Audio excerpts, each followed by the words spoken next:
You're listening to The Front Porch Show.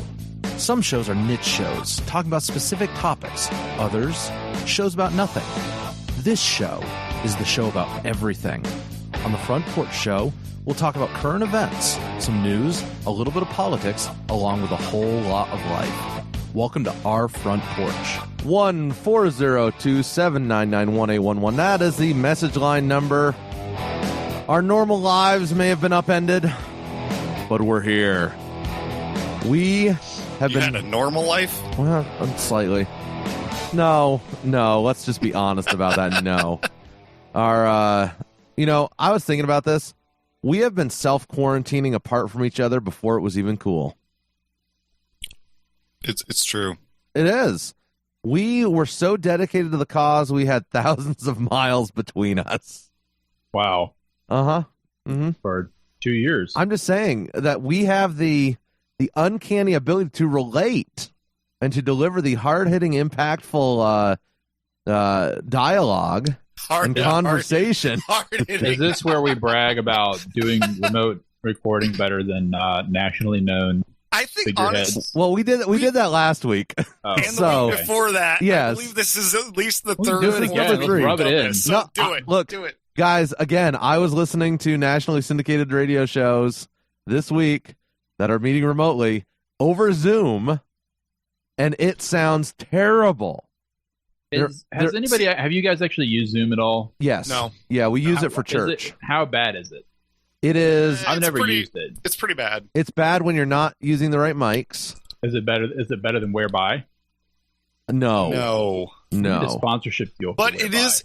The thing is, it is mobile though. I don't know that does Whereby have like an app for a phone or something like that? I have no idea. You can run it in the browser on the phone. Because the only encounters that I've had with Zoom is I watched a couple random tours and stuff like that. Like they're doing zoo stuff, and different colleges are doing things.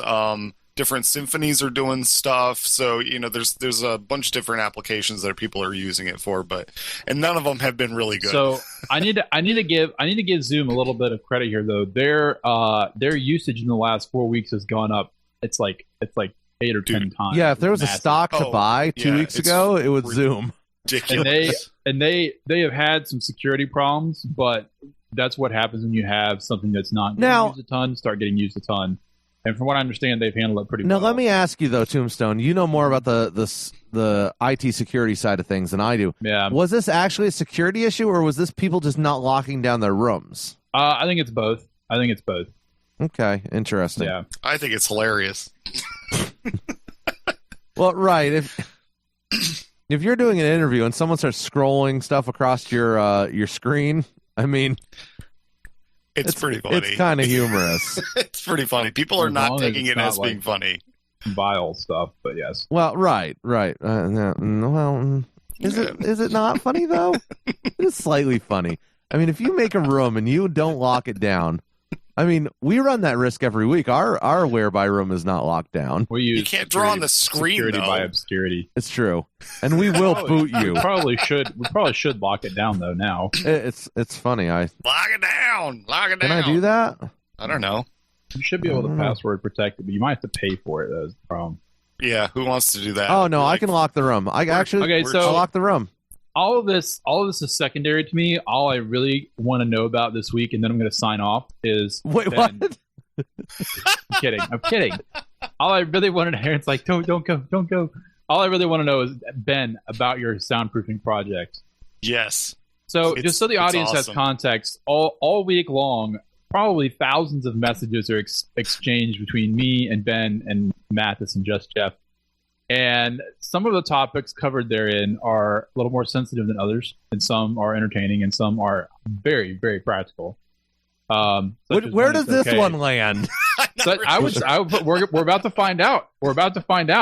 Is this? I mean, so Ben, we get a message. We get a message from Ben saying, "Hey, I'm going to soundproof my van," and then we get a picture of like the interior panels of his van ripped full out. Of great stuff.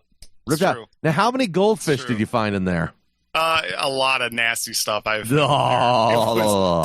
there was a lot. I'm like deep cleaning the van. I took all of the seats out of the van because of this, and I am deep cleaning everything. And my kids, dude, the kids' child seats are nasty. Oh yeah. Who else's wife leaves random stuff in the car?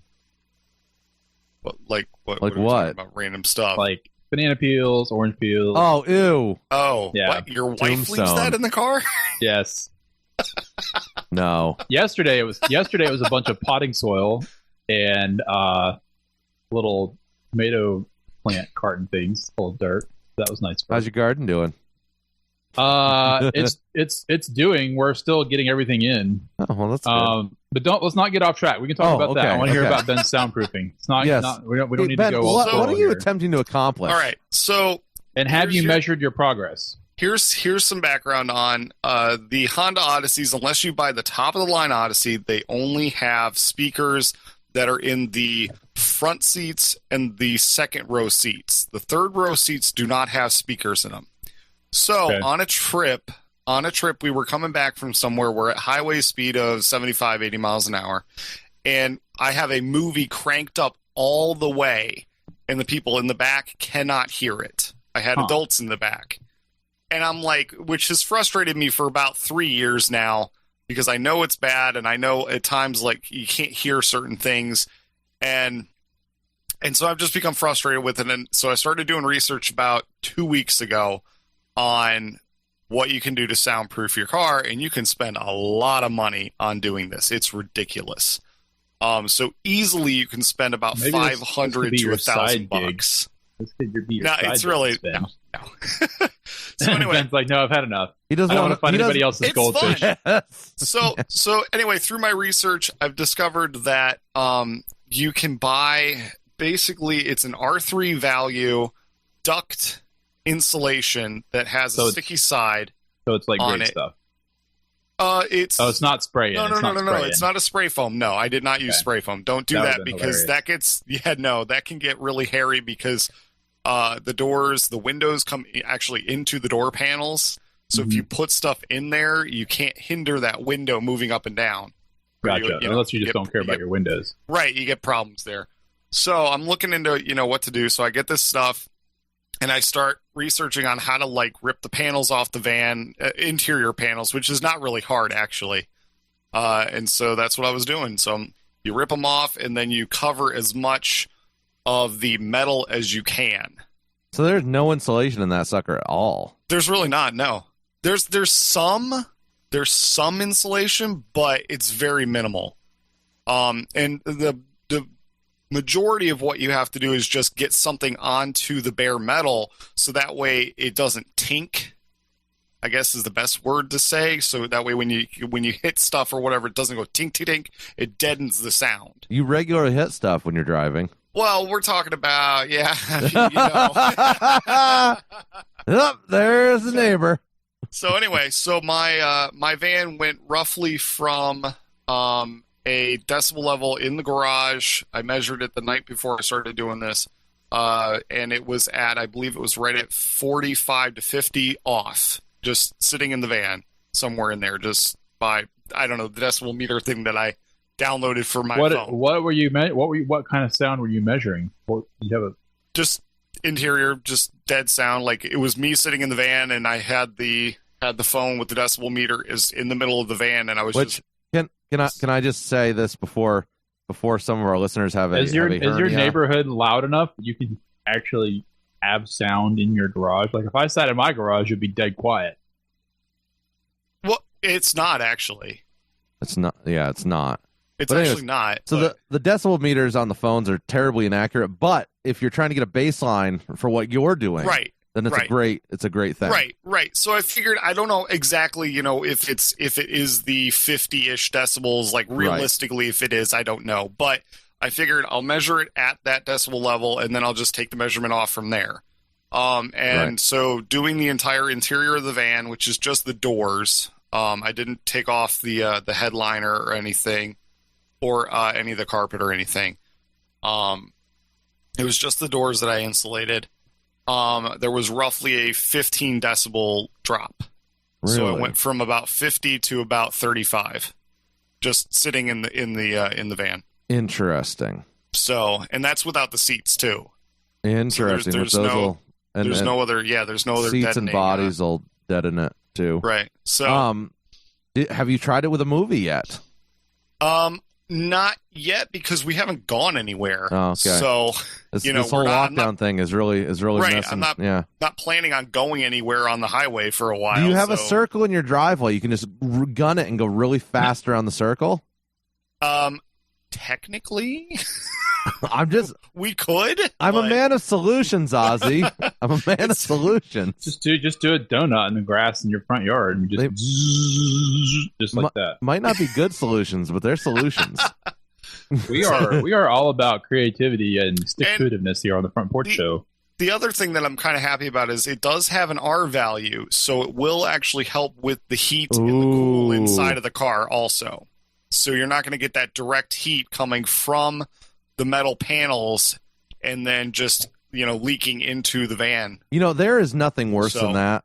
Like, an insulated car is an incredible thing, because those cars heat up so fast.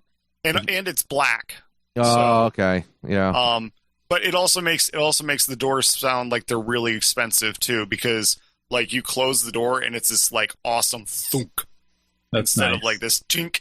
It's nice. It's Interesting. Really great. So it sounds like a BMW door instead of a Honda Odyssey door. Oh yeah. So anecdotally, it has worked. Yeah. So it makes me feel better anyway. Yeah, right. And that's all that matters, Ozzy. And so now it sounds like it was made in Italy before coronavirus instead of Japan. Nice. Good grief, man. Or Ohio. Or Ohio, where they're building them. Right. Designed in Japan, built in Ohio. Ohio on a Friday afternoon. I am going to probably do this to my little car because we have a little cheap Saturn, and I'm looking forward to like doing this at some point to that, because I know that has absolutely no insulation. Okay, weird question, Ozzy, about the Saturn. See what it does. Yeah, I see these Saturns popping up every once in a while for sale. Where do you get parts? Like, I mean, Saturn's no longer like you can still get parts. Okay. Oh yeah, there's significant parts. Okay, I wasn't sure. The thing you're running into is, at least that I'm assuming you're running into, is the fact that nobody buys them anymore, and there's just an excess of parts. Right. Now, okay. So, if you need to get parts for a Mitsubishi Montero, you can forget it. Is that rough? You have to order pretty much them from China or Japan. Interesting. Yeah. Regretting that decision? No. Okay. I haven't had to do hardly anything to it. I was just curious. Tombstone, you've dived off the deep end into the world of growing vegetables this year. This is your first year. Actually, my wife did. I'm just along for the ride. Well, I haven't actually done any planting yet, but I've been supervising children while she plants things. Tell us about your ride, though. What are you doing, man? I mean, like.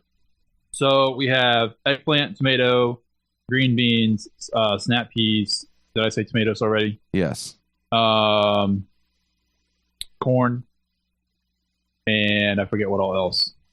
Those are the main ones. Do you guys like eggplant? My wife likes it. Yeah, you can actually do some really cool stuff with it. I don't like the texture of it. My wife makes eggplant zucchini or eggplant spaghetti. Oh, interesting. I haven't had that. My mother-in-law makes this like eggplant patty things. They're almost like sausage, realistically. So interesting. I'm not crazy about the texture. The taste is actually fine for eggplant. I'm just not crazy about the texture. Yeah, it's such a weird. And I'm texture. kind of the same place. I'm kind of in the same place on zucchini. I don't mind eating it mixed up with like if I'm eating hibachi from the Japanese restaurant or something like that. It's fine, but I don't really like it by itself. Who puts squash in hibachi? Zucchini. They put zucchini in it. Fry it up in the grease. Delicious. Oh well, yeah. Anything fried up in grease is delicious. So no, so we're doing that. We're doing the garden, and we have our plot is about 25 feet it's about 20 feet by 40 feet. I would say. Good times. That's nice. That's pretty good. So we expect to have more than we can eat. So we're going to can some of it and give some of it away. That's awesome. We're looking forward to it. The kids are enjoying it. The kids are playing in the dirt and having a grand old time. Good times. So good times. Yep. My other project is getting my boat ready to put in the water that I got from Ben's dad. Yeah. So Sorry, I didn't mean to laugh. Started what? I didn't mean to laugh. Watch out. I'm sorry. He'll keel haul you. Started patching. Well, it doesn't have a keel, so that's a problem. What happens when the kids disobey? Keel hauling. Keel hauling. That's terrifying. Don't ever do that. From the yard arm. Throw him off the boat. Walk the plank. Walk the plank. He's gonna install a plank off the side of the boat. No, just because. I could actually. Realistically, you don't. You just have to not tell them to duck when the boom swings. That's the voice of experience right there. Oh, that is let me tell you, man. That thing comes around quick, and that's prepared. Thunk. that's like 20. That's probably roughly 20 square foot of sail that's got wind behind it. Yeah, when it jibes, swinging that boom, man. When it jibes, it really jibes. I was gonna say that'll take teeth out. So Ben, my friend had a mutineer, and we went out on it, and he clocked me a couple times. Oh yeah, I really clocked myself. Well, so I think I clocked him at least once too, because I forgot to warn him when I attacked. Yeah. But anyway, so Ben's dad's boat is in a happy home. I actually started putting some fiberglass on it this week, and I'm going to work on that some more today. And I might get it mostly done today. I got to go to the depot and get some fiberglass, or get some Bondo fiberglass resin. So you're that guy. You're that guy who's going out and shopping. For a non-essential item. Boats are essential. Now, are they? You never know when you're going to have to escape everybody. Here's the thing. On the water. Home Depot is a huge store, okay, and it has self-checkout. So I figure it's fairly safe. Unlike Walmart. Walmart is not safe. Walmart has self-checkouts. Yeah, no, they don't. They don't have enough, and people got backed up. And then I stood in line with two people that were chatting away. And then this lady tried to buy a single Diet Coke with a check, and then she decided she wanted to cancel the sale. With a check? It was really aggravating. With a check, yes, a $1.50 Diet Coke. She was trying to get money or something. Like that's weird. I don't know. I think she just wasn't paying attention to what she was doing. That's weird. But the same kind of people that use FaceTime on speaker in public.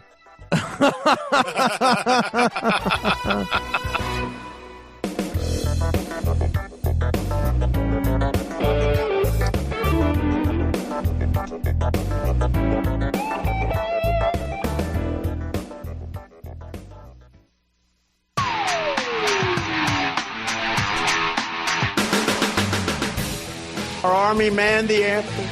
It ran the ramparts. It took over the airports. It did everything it had to do. And at Fort McHenry, under the rocket's red glare, it had nothing but victory. It may get bigger. It may get a little bigger. It may not get bigger at all. We'll see what happens. But regardless of what happens, we're totally prepared.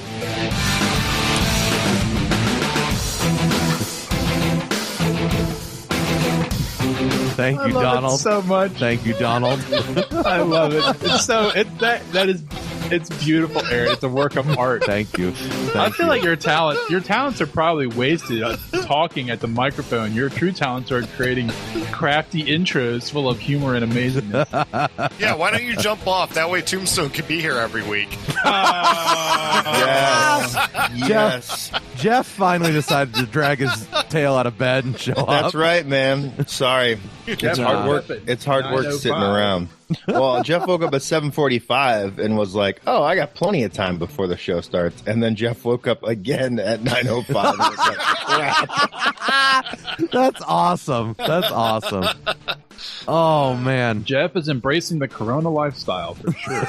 Yeah, absolutely. Hey guys, we just hope Jeff it continues can't work from after. home. No, so he has to get it where he can get it. The unfortunate reality of my job is that to keep an eye on Mathis, I have to venture out on the road frequently. It's true. I'm sorry about that. Mathis and his other associates. The rods of God situation requires an eye on target at all times. So it's true. It's true, and I'm okay with that. It keeps me in check. It keeps me in check most of the time. But Most of the time, hey, it's a true statement. Is this a good time to talk about the Strategic Air Command plane in Omaha? Oh no! By the way, they haven't been flying as much. Wonder why? Probably because all the hilarious thing is they're sick. Right. The hilarious thing is fuel is super cheap right now. They could be flying all the time now. Yeah, but they bought all their fuel 6 months ago. You don't buy airplane fuel. I don't want to talk about it. You know what we can talk about is the UFO that was seen down there. I saw this headline in the Trello, and I'm baffled by this. Please. Yeah. So I'm not a UFO guy. I'm not a conspiracy. Well, yeah. No. What? I'm normally not a conspiracy. But you're more the. Let's see. I enjoy the conspiracy theories. If we had to say what your them. flavor. If we had to say what your flavor of conspiracy theorist is, it's not Alex Jones. No. Oh no. Like so when it comes to me and conspiracy theories, it's coast to coast. It's not George Norrie. Aaron is not George Norrie. When it comes to conspiracy theories, I don't buy into them because I want to know the reason why. Like, there's got to be a why. You got to answer the why question. Why would this have happened? Yes. You know, and if we can answer the why, then I'm interested in at least studying it out. But otherwise, like the whole Ancient Aliens thing, I love watching the show. I think they're nuts. Like that is, I mean, aliens. So I actually read something really interesting today because there's a lot of old stuff laying around built out of stone with really perfect proportions and well cut stone, all that stuff. Oh, this is a good conspiracy. No, this isn't a conspiracy. This is just very practical. Someone suggested to me this week that in a illiterate society that did not have drafting tools, if you had a culture, like a subculture that was devoted to making stuff like this, then you would learn to draft square things by hand and you would learn to eyeball stuff really well. So you wouldn't need aliens? You wouldn't need aliens, exactly. Mm. Is that a conspiracy theory? Like a counter conspiracy theory? That does sound like a counter conspiracy. I'm like a conspiracy theory counter sniper. Or if people rolled up with drafting tools and were able to cut those kind of squares, then they would be regarded as aliens. Because what's that line about, like, the difference between technology and magic? Like, to a super underdeveloped society, you show up with technology. Sufficiently advanced technology is indistinguishable from magic. Hey, doesn't matter the source. That didn't happen. So much less plausible than us pulling from Gladiator, right? Are you not entertained? Is all I have to say. Okay, so what happened? What happened in Omaha? So yeah, down in Omaha, a UFO has been sighted. That's very similar to the one that's been seen across North America. Does it look like a Strategic Air Command plane? No, it doesn't. It looks like a mysterious cigar-shaped UFO. The cigar-shaped UFOs go back a long way. It's from Cuba. Those crafty Cubans. Well, didn't we open trade with them? So it may be a Cuban, and it might be illegal. There you go. No, I think Trump shut that back off. So this has been seen over New York, Wyoming, Washington, but also around the world in Latin America and in Europe. Oh, good. Thank God. I thought it was actually going to be something that wasn't blurry. And it is perplexing. It has not disappointed. It is complete Hang on. blur. Is there a link? Yeah. It's completely Hang on, I gotta evaluate blur of light and dark. I gotta evaluate the crappiness of this picture. As far as videos go, this is not a great one. That is significantly not helpful. Wait, let's take this at face value. As far as this goes, it's not a good UFO video. It's the freaking Millennium Falcon. That's what it looks like. It is the Millennium Falcon. Look at the video. It's some dude with. It's somebody with a Millennium Falcon drone flying around. That's exactly what it is. Which is why it looks big, because it's actually really close. Oh, sorry. Hang on. Oh, I hate these. I hate these guys that do these videos professionally. They make me crazy. There's so much nonsense in the video. It's taking forever to get to this. Oh yeah. So wait, is it not just like a shooting star or something? No, it looks like a drone. It really does look like a drone. It's either a drone. I'm just seeing a streak of light. I'm not even seeing anything that looks like a drone. It looks like a drone with LEDs mounted on it. That's exactly what it looks like. Wow. It's like in my completely unprofessional opinion, there are much better, more plausible videos out there. So I love that here it is enhanced, and they just zoom in and make it blurrier. It's just zoomed in. The pixels are worse. Enhanced. It's slow-mo. Enhanced. It turns out that what you've seen on CSI does not actually work as far as photos. If the pixels aren't there, you can't make it They can't go from 100 miles away to like seeing the zits on a dude's face by just pushing some keys on a keyboard. No, you cannot see a golf ball on the screen from space. It's just double pressing the buttons. You can with the rods of God, Jeff. You got to have really high res photos. Now we got to edit that out, Mathis. I'm sorry. People aren't supposed to know that. I'm not supposed to know that. I know what you're eating right now. I can see it on my other computer screen. It really. And it's delicious. Did you guys get to the reverse image where the whole screen goes white and the streak is just black going across the screen? Because that helps us see it better. I'm looking. What minute marker is It's at the very end. No, it's at 240, 245-ish. It's impressive. What is wrong with these people? This is definitely... It definitely does look like the back end of the Millennium Falcon when they freeze it, though. Oh, definitely. That has to be what it is. Did anyone time it? Did it take 12 parsecs to do the Kessel Run? That would be your definitive answer. Freeze.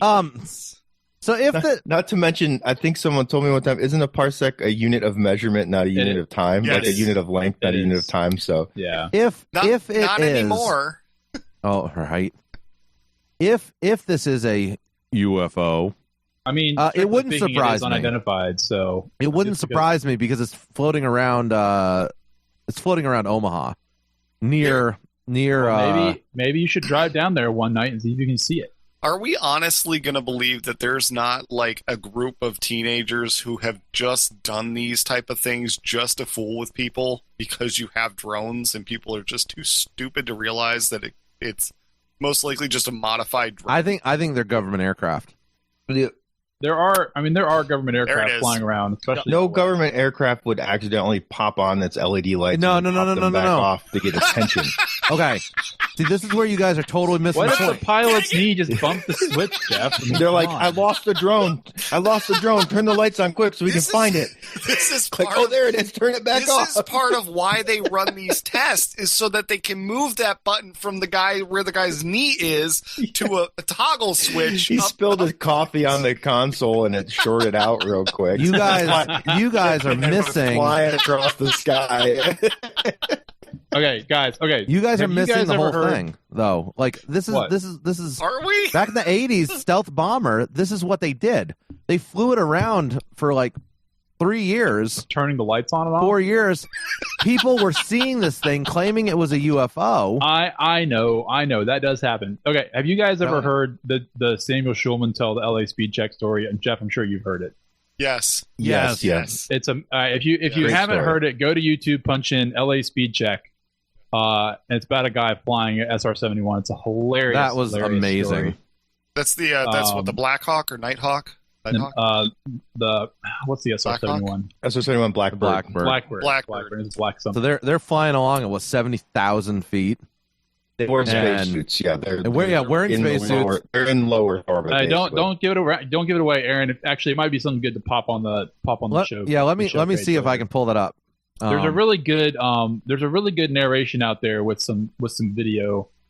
Because I think he used to tell it as a stand-up routine after he retired. It's pretty funny stuff. So guys, if you're recording UFOs, let's get better. Let's get less grainy photographs. Seriously, right? Serious. Like the Navy has much better UFO footage than you guys do. The Navy's footage convinced me. The production values were amazing. The Navy's. That's because the Navy's just trying to screw over the Air Force. It's the same thing with the Bigfoot stuff, though. Have you ever gone down that rabbit hole on YouTube? Oh, I've done it before. Great. I love those. They're like sitting around bored. They zoom in and it's like 3 pixels worth of thing walking. And there's this guy that he almost never has pictures or video or anything, but he's like a hunting guide. He has a channel that's called like How to Hunt, I think. But he also does all these different like Sasquatch stories up in like northern Canada. And it's just funny to listen. Like either this guy's doing a great job pulling one over on his YouTube channel, or he really truly believes because he's had several quote unquote encounters himself. Gentlemen, That was the mating call hilarious. Of the adult Sasquatch. I didn't hear it. Wait, what? What are you talking about? No, I'm just saying. I mean, look, this is where it feeds. We haven't found one. We haven't ever discovered one, but this is definitely what it feeds upon, and this is definitely how it acts. And what are we talking about? Sasquatch, man. I'm so lost. I think he tried to play a sound that we missed. I am summing. No, I didn't do any sound. That is the gist of the entire videos of the Sasquatch. Oh.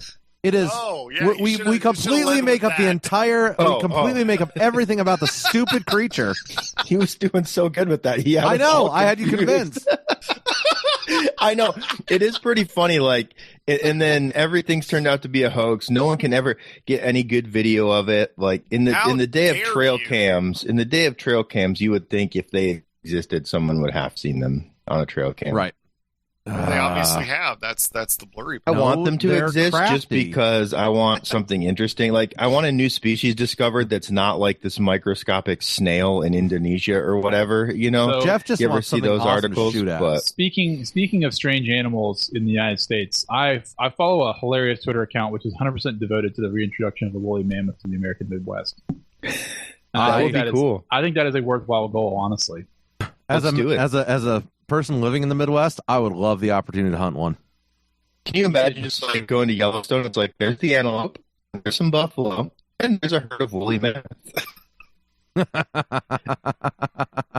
Can you imagine that reporter's reaction if a woolly mammoth got too close? Well, he was. I feel like, I feel like they've made movies about this, and they're going to find like a DNA sample and a mosquito and some amber, and everything's going to go badly, and then New York's going to get even worse. What could possibly go wrong? That was a great documentary. The whole life finds a way thing. It was a great documentary. What you don't realize is that started out as a documentary like The Office, and then they saw production value, so they expanded it and let other people see it and made them believe it wasn't real. Wow. There's your conspiracy theory. Let's call it a day. Jeff did it all the way. It's a day. And we didn't even get to any coronavirus conspiracy theories. You're welcome. Boom. But just so no one forgets, Epstein did not kill himself. That's not a conspiracy. That's a fact, Jeff. That's what I'm saying.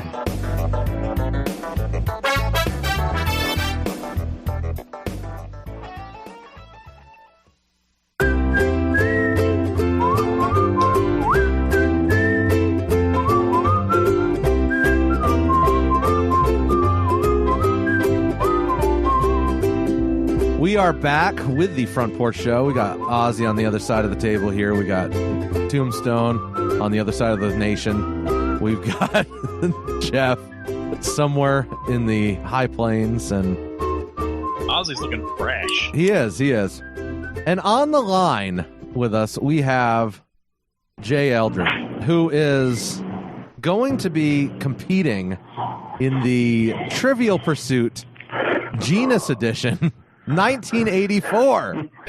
He's a show favorite, by the way. He is. Is this his third appearance? Third appearance on the show. Third appearance on the show. And so, but from what I understand, Jay's got experience in this. Uh-oh. In the trivial it wasn't trivial, it was Scholastic Bowl, right? In college. Right. And so and you are a wealth of knowledge anyways, so well, and I was thinking about this, and it's going to seem a weird question. Do you happen to have the box that this game is in? Rather than just the cards? No, I do not. I have the box that it came in. It came with 2 sets, and that's it. Okay. My question is it like a bluish color or a grayish color? It is a yellow color. Okay, so it's not the one that I grew up playing, because my family grew up. My family grew up playing Trivia Pursuit, and so we had maybe 5 or 6 different versions, but I don't think we had this particular one. That's awesome. I love going through the cards as it is. I love just random facts. So he loves reliving all those things that he saw during Reagan's tearing down the good wall grief, Jeff, and everything else. So moving on, Jeff. So Jay, you have the opportunity to pick who you would like to challenge today. As our Lord. So Ozzy, are you in or are you not? He's in. He's a host. He's got to be in. It says the guy who bailed. Yeah, I am here. So Jay, it is your call who to challenge. The name should start with a T. You know, I was going to say, let's make it. In my opinion, let's make it interesting. Let's go Tombstone. Okay, Tombstone. Right. I'm flattered. You should, because I was real scared there for a second. So you're flattered and you're about to get flattened. I probably will get flattened. I know that Jay is probably smarter than I am, and he actually reads things, which I don't. It's useless trivia, so either one of us could do well on this. The first couple of weeks, I knew nothing. And then the last 2 weeks, I was the person yelling at their phone, "Why don't you know this?" Okay, so just for reference, what was the one that really tripped your trigger? Like that they should have known. I wasn't here. So last week it was the question involving Gulliver's Travels and Lilliput. Oh yes. Okay, yeah, you guys should have known that one. Yeah. All right, fair enough. I am ready. So I have the game card of the day in my hand. And as you gentlemen know, we have 6 categories. We have geography, we have entertainment, we have history, we have is it arts and literature? Yep. We have science and nature, and then we have sports and leisure. Now, as our guest today, Jay, you get to choose the first category. And we're doing max points every time. And it is 1 point. Points don't matter. Points don't matter. It's just the number of right ones. We're polishing this up and finally getting it right, I think. That's good. So Jay, if you'd like to pick a category here. Let's go with history. Oh, history. All right.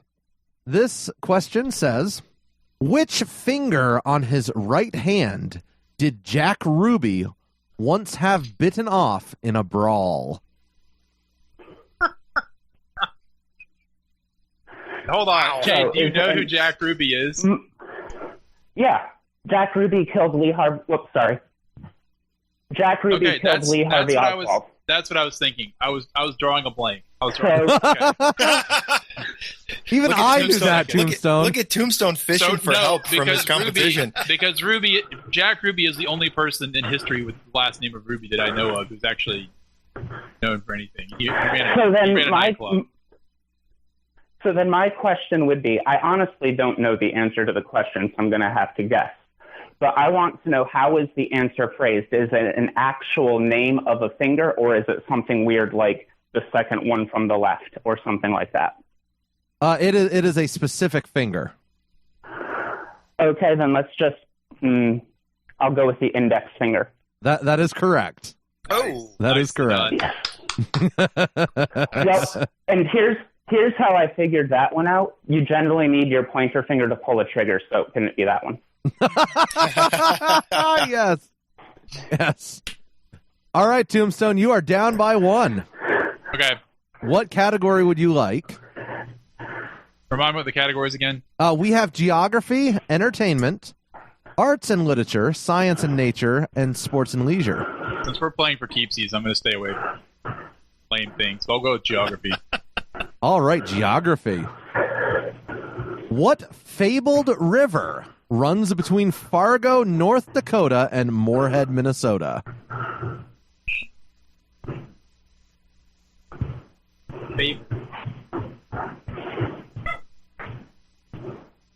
What fabled river runs between Fargo, North Dakota, and Moorhead, Minnesota? I don't actually know this, but I'm gonna guess the Platte. That is very incorrect.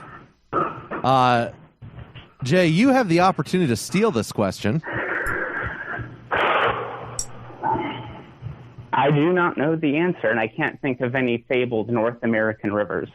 I'm thinking it might be something from the Song of Hiawatha, but I can't think of anything.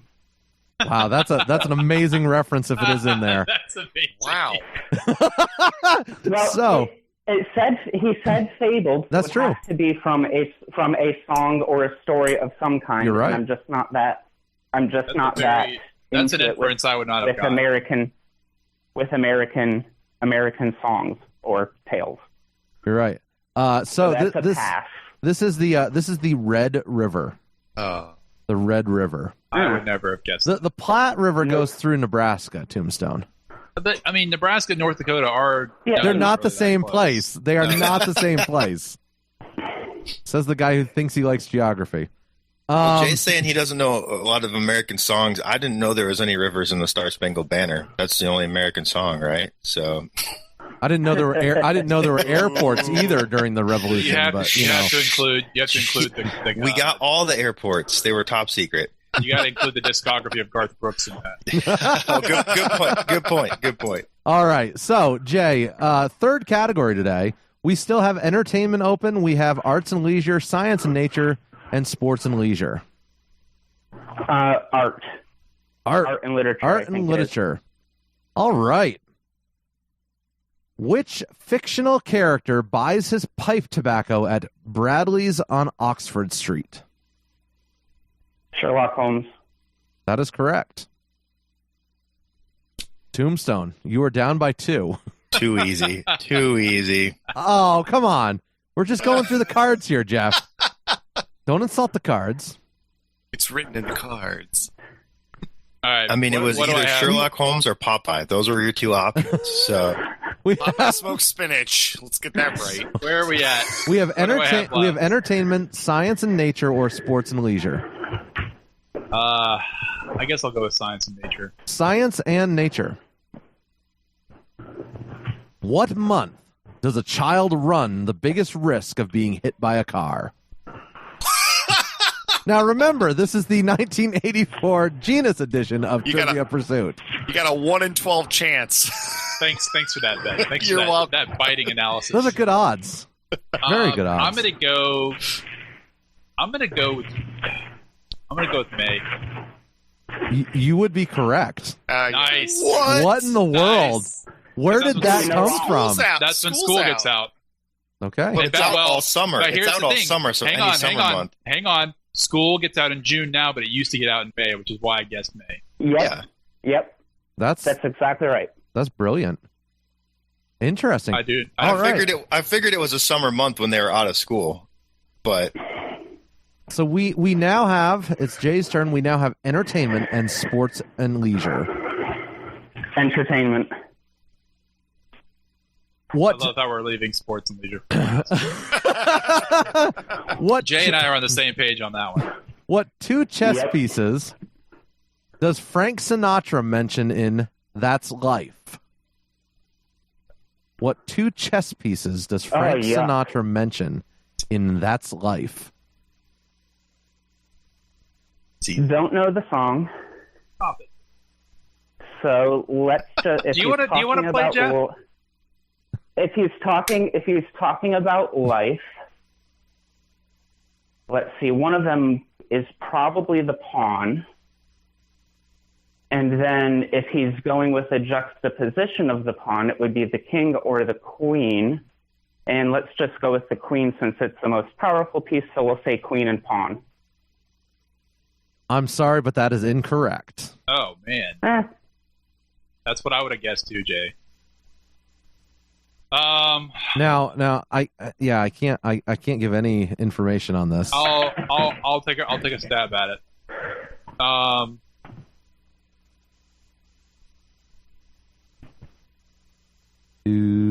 try the bishop and the knight. what? Jeff, would you like to tell us who it is? I'm pretty sure it's the king or the pawn. Yeah, the king and the pawn. Yep. Because while the queen is the most powerful, the king is the one you're trying to protect, and it's a dude singing the song. And I've just heard the song before. I know the song. I've never heard it. You guys haven't heard That's Life? I have not. If I have, I don't remember. My old Blue Eyes, wasn't he a question last week, and I couldn't remember Sinatra at first? And that's what I thought. Yeah, he was. So I get a point on the side. Well, you now have more points than Tombstone, don't you?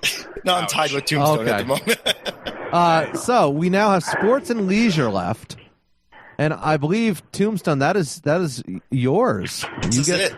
You got to send it to overtime. Tombstone. All right, let's do it. The question is, what sport sees a willow root ball smacked around a field?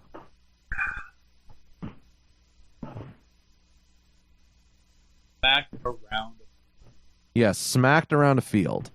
And this is a willow root ball. And it's a sport. Sport that people cared about in 1984, at least. Yes. Probably. That is critical. There are two options for this. Soccer and basketball. No. Smacked around is what's confusing me, because my first guess would be cricket, but cricket doesn't really go around. It really just goes back and forth. And being smacked around, lacrosse doesn't smack the ball. Field hockey smacks the ball.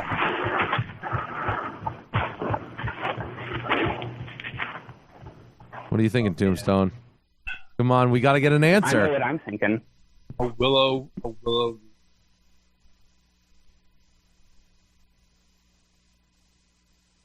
It's got to be something really obscure. Come on, Tombstone.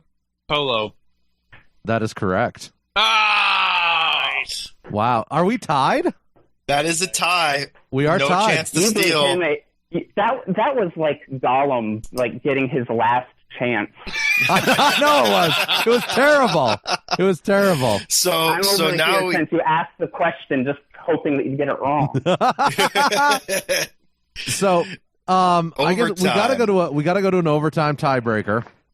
So how are we doing this? Ozzy should pick the category, right? All right. And then should we flip to go who's first, or how do we decide who goes first, or we just keep going Jay first? Yeah, it has to be Jay. It has to be Jay. Jay first. Tombstone gets a chance to answer. If Jay gets it right, Tombstone gets a chance. So sudden death, right? Is that how it goes? Well, not quite sudden death. Okay. It's you do both halves of the inning. Okay. There you go. Okay, Ozzy, pick the category for him. Let's do another sports and leisure one. Oh no! What is wrong with you, Ozzy? Don't worry, you're next, Tombstone, and it's going to be arts and literature. See you guys squirm. That's all. Or entertainment. Okay, so Jay, for the bonus question here, how many scoops of ice cream help make up most banana splits? 3. 3 is correct. Nice. That was sports and leisure? That was sports and leisure. The leisure part. Ozzy, please now pick Tombstone's bonus question. Let's see. What's the art one? We have arts and leisure, but we also have entertainment. Is that arts one? And literature? Oh, or history or let's do entertainment. You suck.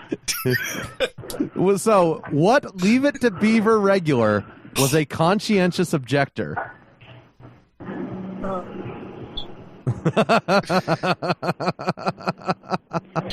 Was he a conscientious objector as the character or as I have no idea. The question does not go into that tells details. You how much Leave It to Beaver I've actually watched. What Leave It to Beaver regular?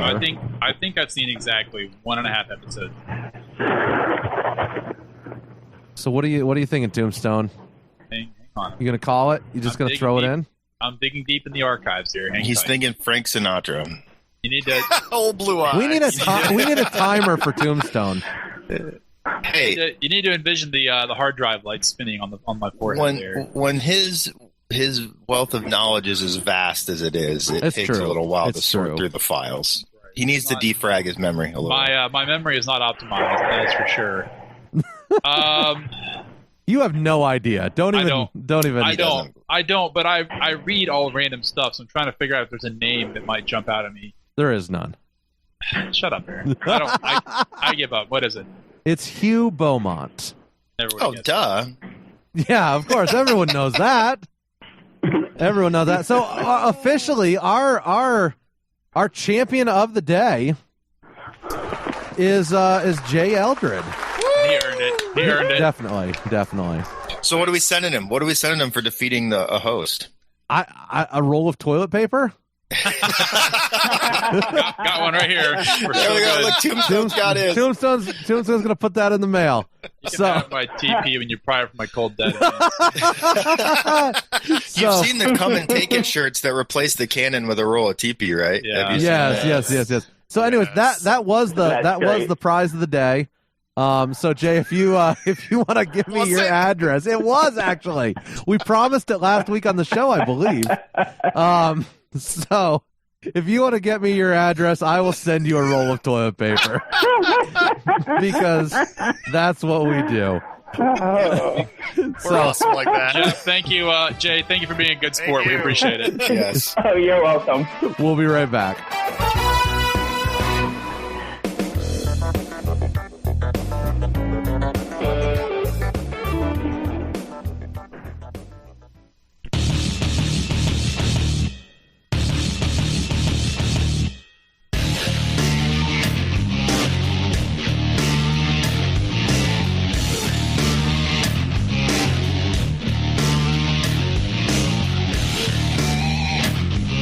Gentlemen, we are back after a successful segment of Trivia Pursuit. 1984 edition, Genus edition.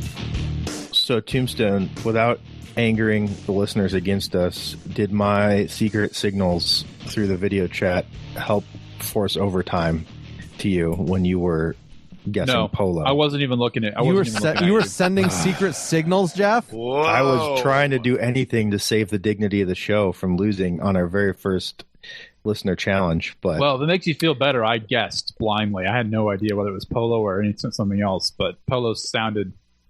Polo made the most sense to me. It sounded sufficiently upper class that it would need a willow root ball. That was awfully specific.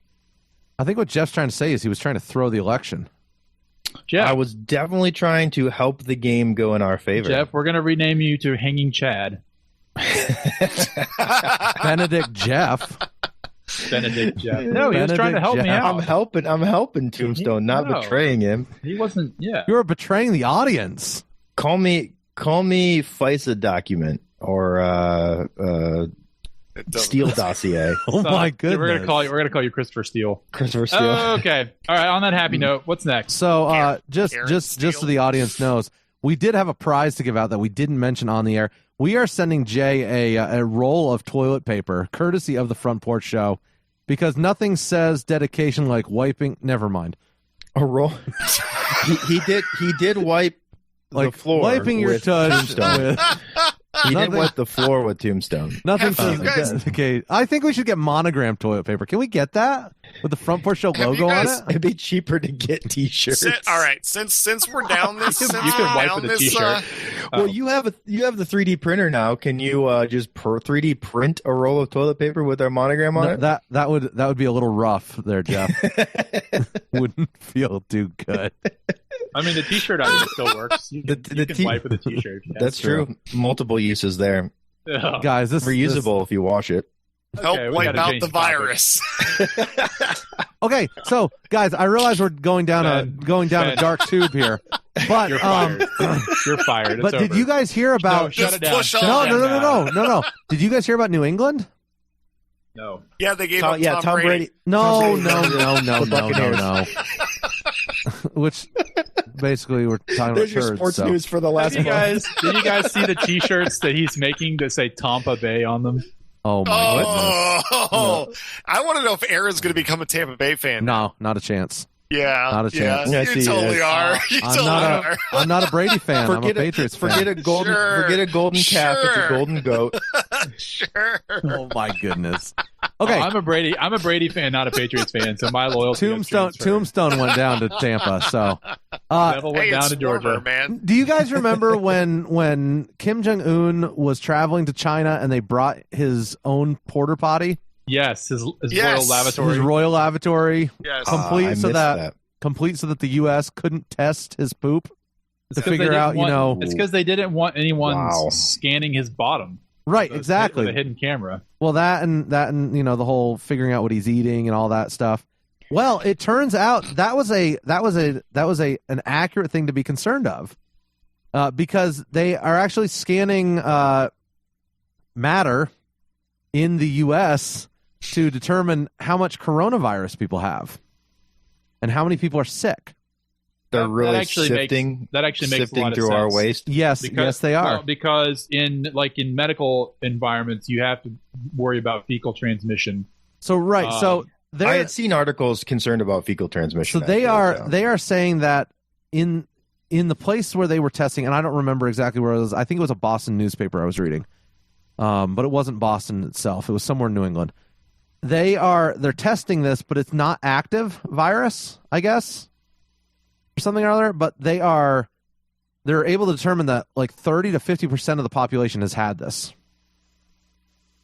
I'm telling you, the more indications I'm seeing from some of these articles is that many more of us have had this than they think. And the odd thing is, like Tombstone sent that article earlier this week about like the antibody test. I think it was Tombstone that sent it. Yeah, I did, but I don't think it's as nearly as conclusive as people would like it to be. No, I'm not saying anything conclusive because a lot of these are small sample size. They've just been done. It's extra there's interesting. A bias to sampling as well. There's an extra interesting. It adds. Do they have China doing it? Yeah.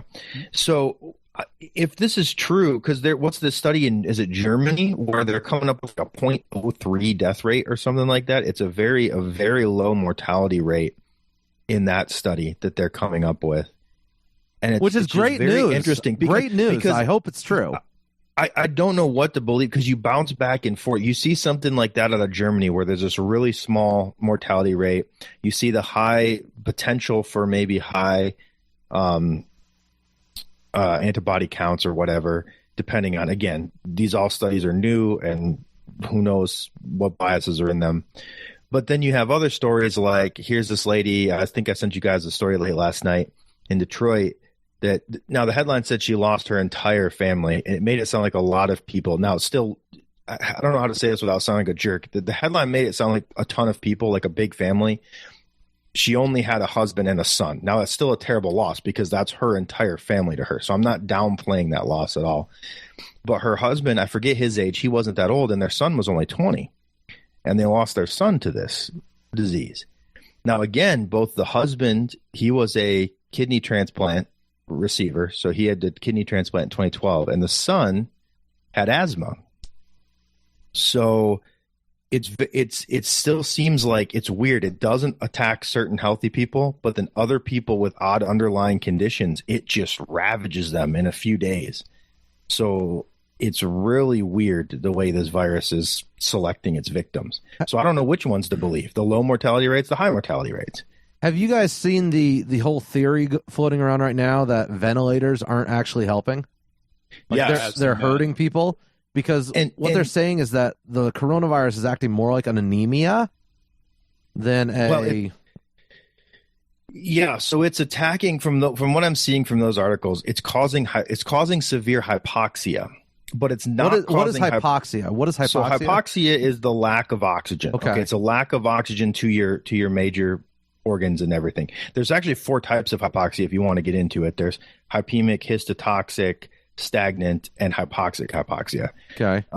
So hypoxic hypoxia will be altitude related. There's just not enough partial pressure of oxygen. You're too high. Air molecules are too spread out.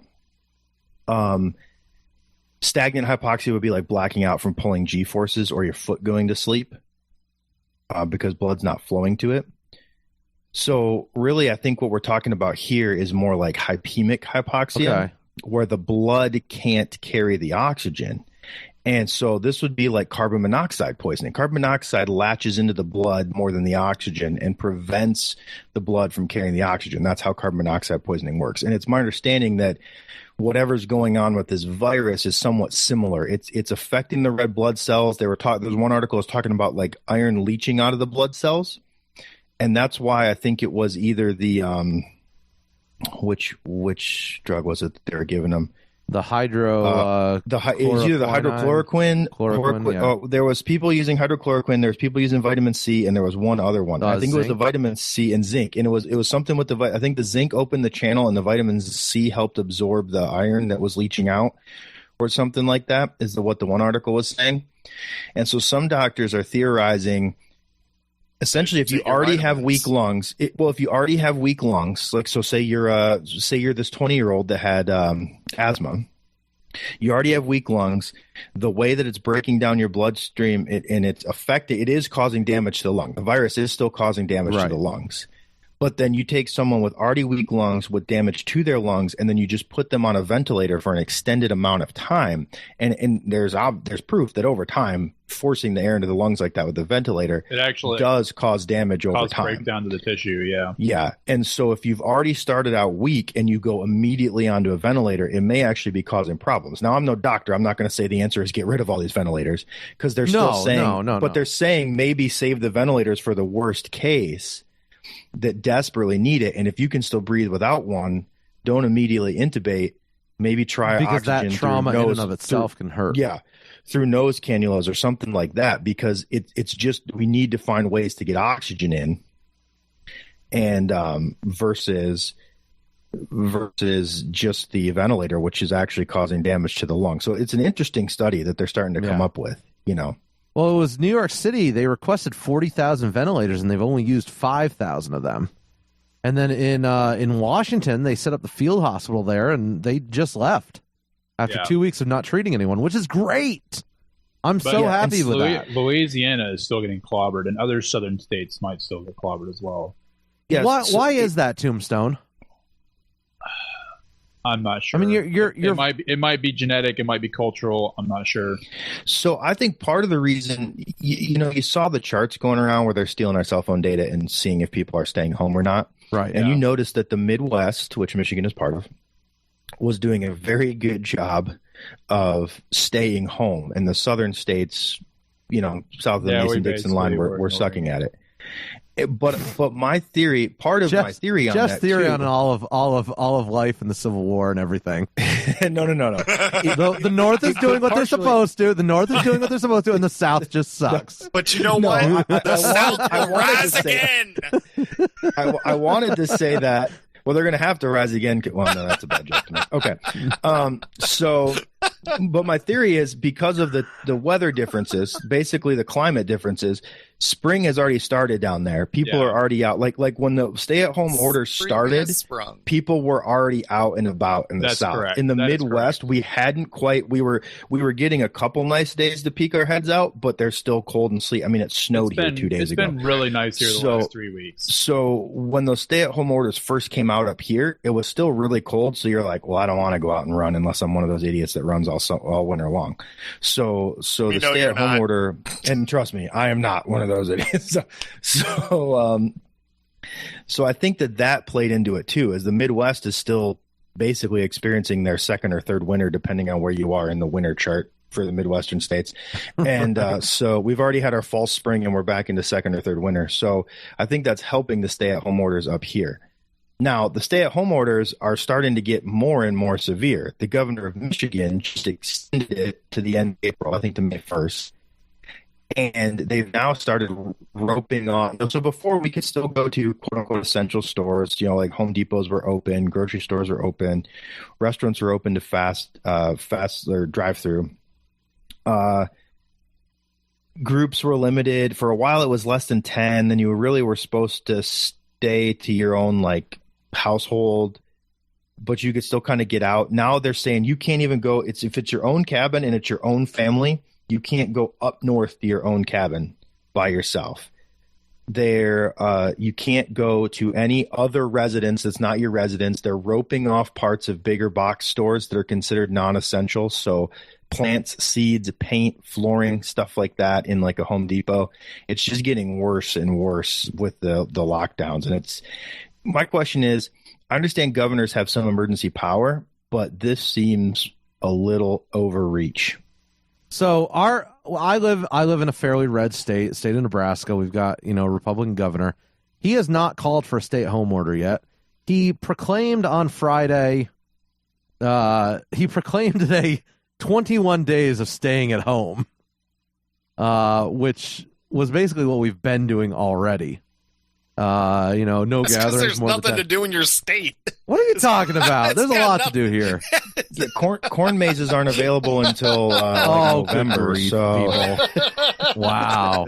There's no pumpkin chunking. I probably deserve this. Ain't nothing to do. I probably deserve this. but that's cruel and unusual. That's awesome. Well done. You've just alienated all our Nebraska listeners, Ozzy. I'm sorry. I mean, granted, you're from New Jersey, so I know. You're like, it's so horrible here. Our governor hasn't really done anything. I'm sitting over here going, I got 9 million people in my state. What are you talking about? That's my point, though. Is the response is so different. Course. The response, right? Right. The response is so different, though. Your state is also like 5 times the size of mine. It is. And I'm not saying that I agree with my governor's policies and stuff and what he's doing. It's just right. Now, to be clear, for anyone whose hypocrisy meter is starting to go off, I don't think Mathis is saying it's bad that the response is so different, because that's what we're advocating for here, as states' rights to respond differently to their situations. A very rural state like Nebraska does not need the same response as New Jersey does. I'm all excited. Here we go. States' rights don't include owning people, though. Tombstone, just so that we're clear. Jeff. Wow. Good grief! Shots fired. Jeff he took that a really dark direction there that I was not intending. You were just getting all excited about your states' rights excuse for the Civil War, so. You can still. I mean, no, we are not. We are not going to fight it again. We are not fighting it again today. This is not a good fight to have on air. I'm just saying. So Jeff, refer to the picture I just sent you on Signal. This is probably not safe. No, I've said before. A one-size-fits-all rule sent down from Washington is not a good solution. It is lazy leadership. The president can't tell us what to do. Like, I'm not saying that there's no legal mechanism for the feds to dictate this. Yes, exactly. It needs to be a state by state thing. And furthermore, I think it needs to be a city and county by county, situation. And my rationale behind that, Ozzy, is we have Omaha and Lincoln screaming right now for a statewide lockdown. And that is not going to do anything for out here where I am. Right. There's nothing around me. My closest neighbor is a half mile away. It literally takes me 10 minutes to drive to my neighbor, because even though he lives a half mile away, I have to drive 5 miles to get there. And that's just because he's not very bright. It sounds like you need to blaze a new trail there. I don't want a driveway straight over to my neighbor's house. That sounds terrible. That'd be weird. Yeah, man. Those are called roads in Austin's, but a driveway straight to your neighbor's house. That's what happens when you live in a very populated area. It's called a road. But no, like, one size does not fit all. And these folks from the cities... That's for sure, because you tried borrowing one of my shirts in college, and that just ended. Did I? Did I really? I was going to say, I hope I didn't. Wow. I just thought that was a good one-size-fits-all. Wow. I feel bad for your shirt. Yes. that we never did in college. We never shared clothes. The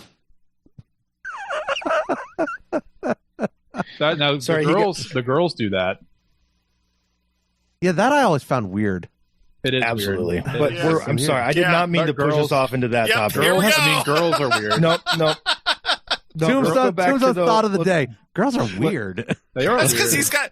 You know why he's saying this is because he's got a contract that's legally binding him to one right now. He's like, I can get away with this. There's legality involved for you leaving.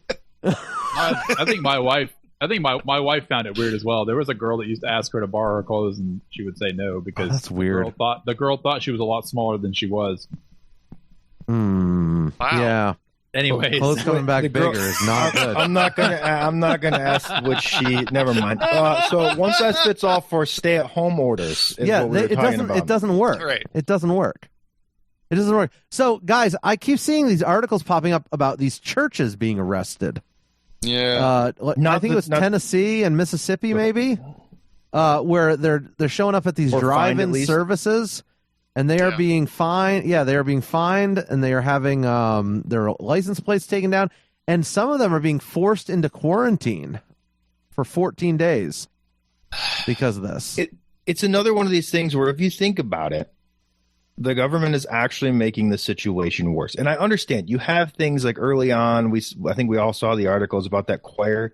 Did you see that one, the choir that decided to get together and still do a big choir practice early on in this? I forget what state it was in. It was, and they all stayed 6 feet apart. They all used hand sanitizer coming in and out, whatever. And then within a couple weeks, several of them were dead and a bunch of them were sick, even though they stayed so far apart. And of course, that's all anecdotal. They all could have got it somewhere else, but they all were together in a room, so that's likely the cause. So I understand there's some risk, but you have essentially the government making things worse because now they're requiring multiple police officers to go interact with these people. Where was the state where they arrested a guy for paddleboarding on his own? Or here in Michigan, they rolled up on some guys out on a lake fishing. There was 3 guys in a boat, and they took their licenses, saw they lived in different houses, and either fined them or arrested them for violating the social distancing order because they're in the same boat as each other fishing. Were they 6 feet apart? Aren't we all? Okay, so buddy of mine works at a large local factory, and he said that company policy now is that they cannot ride with each other in the same vehicle because they're closer than 6 feet. Wow. And so even company vehicles, they are not allowed to ride with each other. Oh, company wise. Yeah, because they are not socially distancing. But if you would like, you can still go buy an airline ticket to New York City or from New York City to anywhere else in the country. Now, granted, there's like two people on that plane. Yeah, but so you might be able to socially distance on the plane if loads are that low. But you're now someone who's been in New York City traveling to wherever else. Oh, I agree. I'm not traveling right now. That's insanity. So it's very interesting that like they won't. I understand that there's still some essential travel that needs to happen, but it's weird that they'll still let that happen, but then you can't get together with your church even in separate vehicles in a parking lot. Yeah, I gotta say the whole church thing is really rough on my family. I mean, we're very involved in church, and I know you guys are too. And it's hard. We did do a game night via Zoom with our Sunday school class. Oh, that's cool. So that's cool. Mafia via Zoom is a lot harder, but our small group tries to get together once a week and spend time together and pray, and we'll talk about life and talk about the sermon that was on Sunday and stuff like that. Still, so we're basically holding small group. It's just via Zoom right now. So here's a question. How? Because obviously you've said it before, Mathis. I think you've said it on the show. Obviously, there's our standard everyday, like leave me alone, freedom stance, and then there's times of serious, defense needed. One of these things being this is a pandemic. Obviously, I don't know about you. I'm not a total pure libertarian, so some government needs to exist, and things like a pandemic would fall under the limited scope. What's the date today? At time. Okay, we're 4 days from tax day. I'm extremely libertarian right now, Jeff. I am extremely libertarian right now. We're not 4 days from tax day. They extended it till July 15th, so we're actually a few months from. Oh no, I still start getting an aneurysm. You can slip back into classical liberal. Well, when is our Trump likes coming? This week? Anytime. This week. So it's supposed to be in the next 4, 5, 6 days. But here's my question that I was leading up to with that. How do we feel about where these stay-at-home orders, especially like related to church, applies to the First Amendment and the Fourth Amendment, the right to assemble, right to religion, all that kind of stuff. The thing though is because we need to establish, because for instance, for my state, I have read through the entire stay-at-home order, and it does not specifically exclude church. It doesn't specifically nail it either. So it's like, correct, okay, but if it says... For instance, it says, it'll say, okay, you can't assemble together, but you can leave your home for religious reasons. Right, which would mean drive-through confessional or something like that if you're Catholic.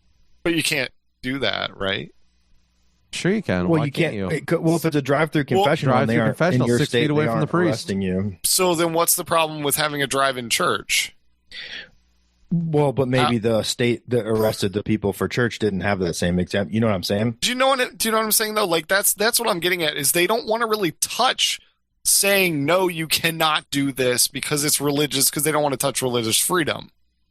And at least in my state, for instance. Smaller localities or other places have actually specifically targeted churches. Matter of fact, where was the area that they were? Wasn't it Memphis, Tennessee? I don't know. Maybe. Which is a weird place. Which is a weird place to do it. If you right. think about it, but it's interesting because it's like, okay, if you were following all of the social distancing rules, why can't you? Well, so here's my question: how far? And again, I think we all understand that the Bill of Rights is in the Constitution. It applies to the federal government.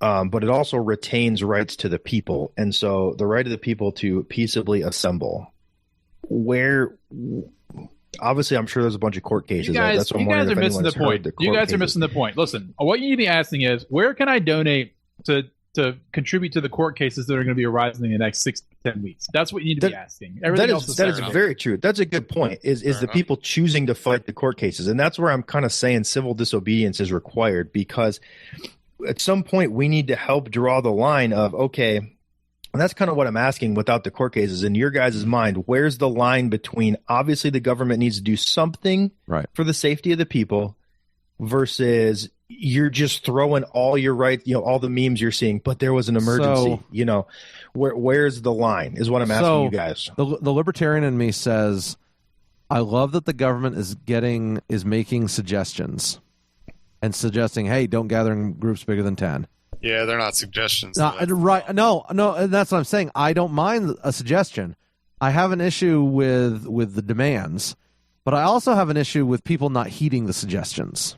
Okay. There are two problems here at work. First of all, the government has failed in its assessment and implementation of even its suggestions for this problem. That goes for the federal level and the state level. Second of all, the banning religious gatherings is a really, really, really slippery slope. Absolutely. So we basically have to decide whether or not people are able to assess the risk themselves. I think it would be appropriate for the governor to say, we do not want you going out, but we're not going to arrest you for going out and gathering. I think threatening to arrest people for gathering is just a no-go. It's a no-go no matter what. I cannot think of a single good reason to actually arrest people and put them in prison for gathering. Now, writing a ticket, maybe, but definitely not arresting. Not a chance. No way. I don't think most American people are smart enough to make the decision on their own to stay home. Well, that's a really ugly argument for paternalism I did not expect to come out of your... No, I know, which is crazy, but after watching this, after watching all this go down... Are you required to save people from themselves? So I will tell you, in South Carolina, it's been kind of a nudge, wink, wink thing where the governor has shut down some things by executive order, but he basically said, please don't make me arrest you for being stupid, which I don't really like, but it's better than what Michigan is doing. Right. Yeah. Now, again, I don't know if it's arrests or tickets. I'm guessing most of it's tickets, not arrests. Yeah, I would hope so. It's the same here in New Jersey. But even then, the ticket's not justified. So what do you guys think about... I maybe it's way too late to litigate this, but what do you think about restaurants being shut down?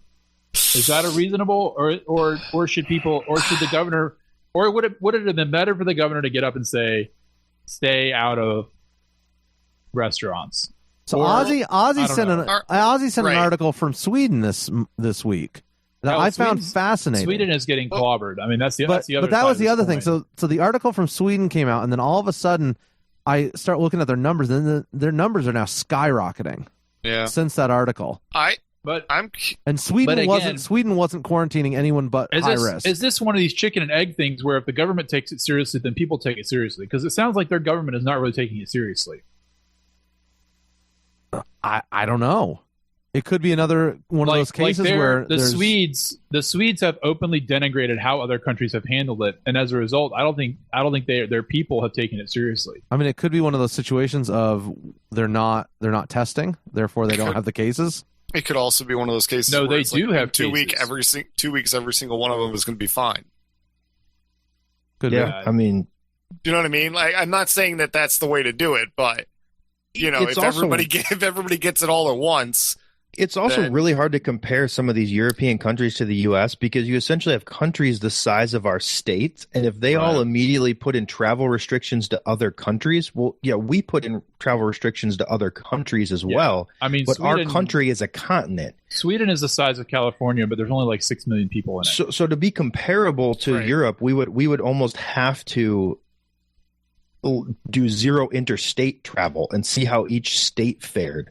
To really compare to European countries. Which that would freak everybody out. And that would freak everybody out. I don't think that I would necessarily be for that. Now, depending on how you believe in states' rights, if a state wanted to say no one else come in here, that's more up Tombstone's alley, I think. Now, getting back to the restaurant thing, though, so what do you propose that they do? Because my governor right now has stated that in, I guess, an interview somewhere, about reopening things, which is going to be happening in, who knows, a month or so.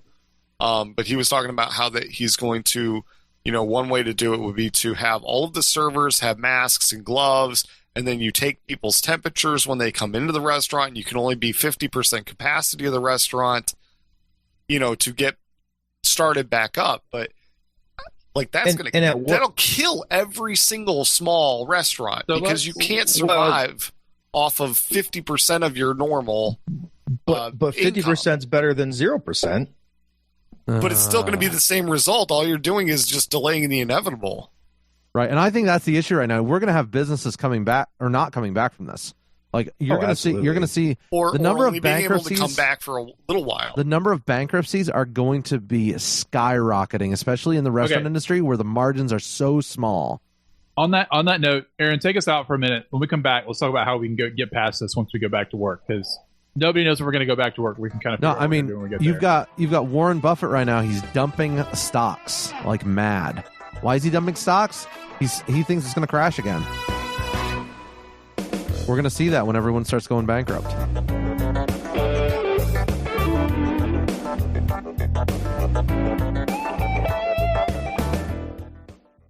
My name's Joe Biden. I'm a Democrat, and I love John McCain. And I also am told that Chuck Graham, state senator's here. Chuck, stand up. Chuck, good to see you. Oh, God love you. What am I talking about? I tell you what. If we do everything right, if we do it with absolute certainty, we stand up there and we make really tough decisions, there's still a 30% chance we're going to get it wrong.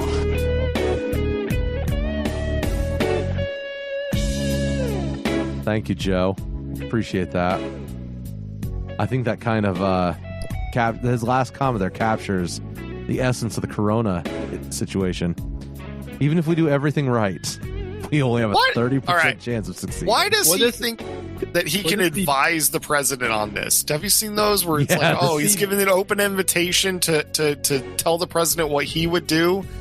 It's a political thing, yes. Would it be better or worse if Joe Biden was in charge right now? The entire country would be shut down. Well, let's be honest.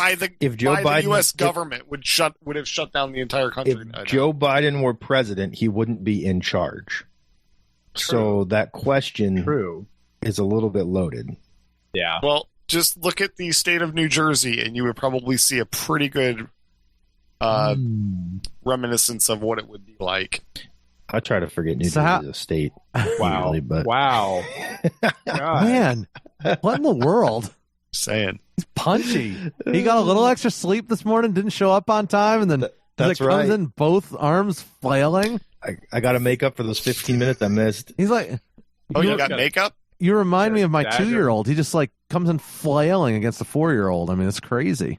It's like, you know the blow up, things that wave their arms. Yeah. In the parking lot. Yeah. It's Jeff right now. Is it? It's just like, That's right. Yeah. Yep. No, you can tell. I'm more like Muhammad Ali. I'm floating like a butterfly, stinging like a bee. No, it's fly like a butterball, sting like a beaver. So, what were we coming back into? We were talking about how to get out of this. You have bigger problems than that. Shut up, Tombstone. I couldn't help it. I think Tombstone was going to offer us some advice on how to go forward from. I mean, is there a way forward? Well, not now. I was talking about coronavirus, but there's no way forward out of this. We can't take another break right now, guys. So take us out. Just take us out. We can recover, Tombstone. So as I was saying, it might be good. It might be good to just come out and come back in. Just mute for like 5 seconds, and then we'll go back. You people, it's over. We have to go out. That was like a 3-minute segment, guys. When Tombstone regains his composure, we'll be right back.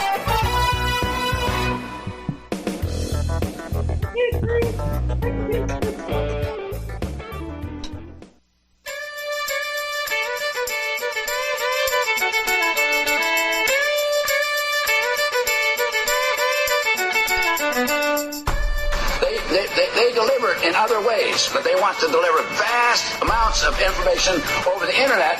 And again, the internet is not something that you just dump something on. It's not a big truck. It's a series of tubes. And if you don't understand, those tubes can be filled. And if they're filled, when you put your message in, it gets in line. It's going to be delayed by anyone that puts into that tube enormous amounts of material. She's shocked that I picked her. Like in a state of shock. I'm not thinking, Mr. That's President. okay. I know you're not thinking. You never do. I'm sorry? No, go ahead. I don't know how to recover after that last segment. Everything is as it should be. Everything is right with the world. Stinging like fleas. Anyway, I completely messed up that saying. I mean, I understand what Jeff was saying, and there was like a funny one that I was supposed to say, and all I could think of was the word beaver, and I don't know why. Can you clarify what you were attempting to say? It was supposed to be fly like a butterball, sting like a flea, and I don't know where in the world I came up. Butterball? That's amazing. Yeah, and I don't know where I came up with the anyway. All right, we're moving past it. It's okay. Tombstone is saying again. Have you guys noticed it's very interesting where in this whole thing where the separation of powers between the cities and the counties and the states and the feds are all kind of in limbo right now. They don't know where they end. But I mean, to the feds' credit, like, as far as I know, the feds haven't tried to do anything crazy, but we have tyrannical state governors like Gretchen, what's her name? I want to say Gretchen Wilson, but that's not right. Whitmer. Close. Redneck woman there in Michigan. Anyways, so hopefully sometime in the next few weeks we can start to go back to work. I'm gonna say probably at first we're all gonna have to wear masks, or at least try and wear masks if we're out in public, or at least going in stores. Ben, are you wearing a mask at work right now? It is required for us if you are working. You have to get your company has to give you one, or you can wear one. And also, if you are a customer, you have to wear one if you're in a store now.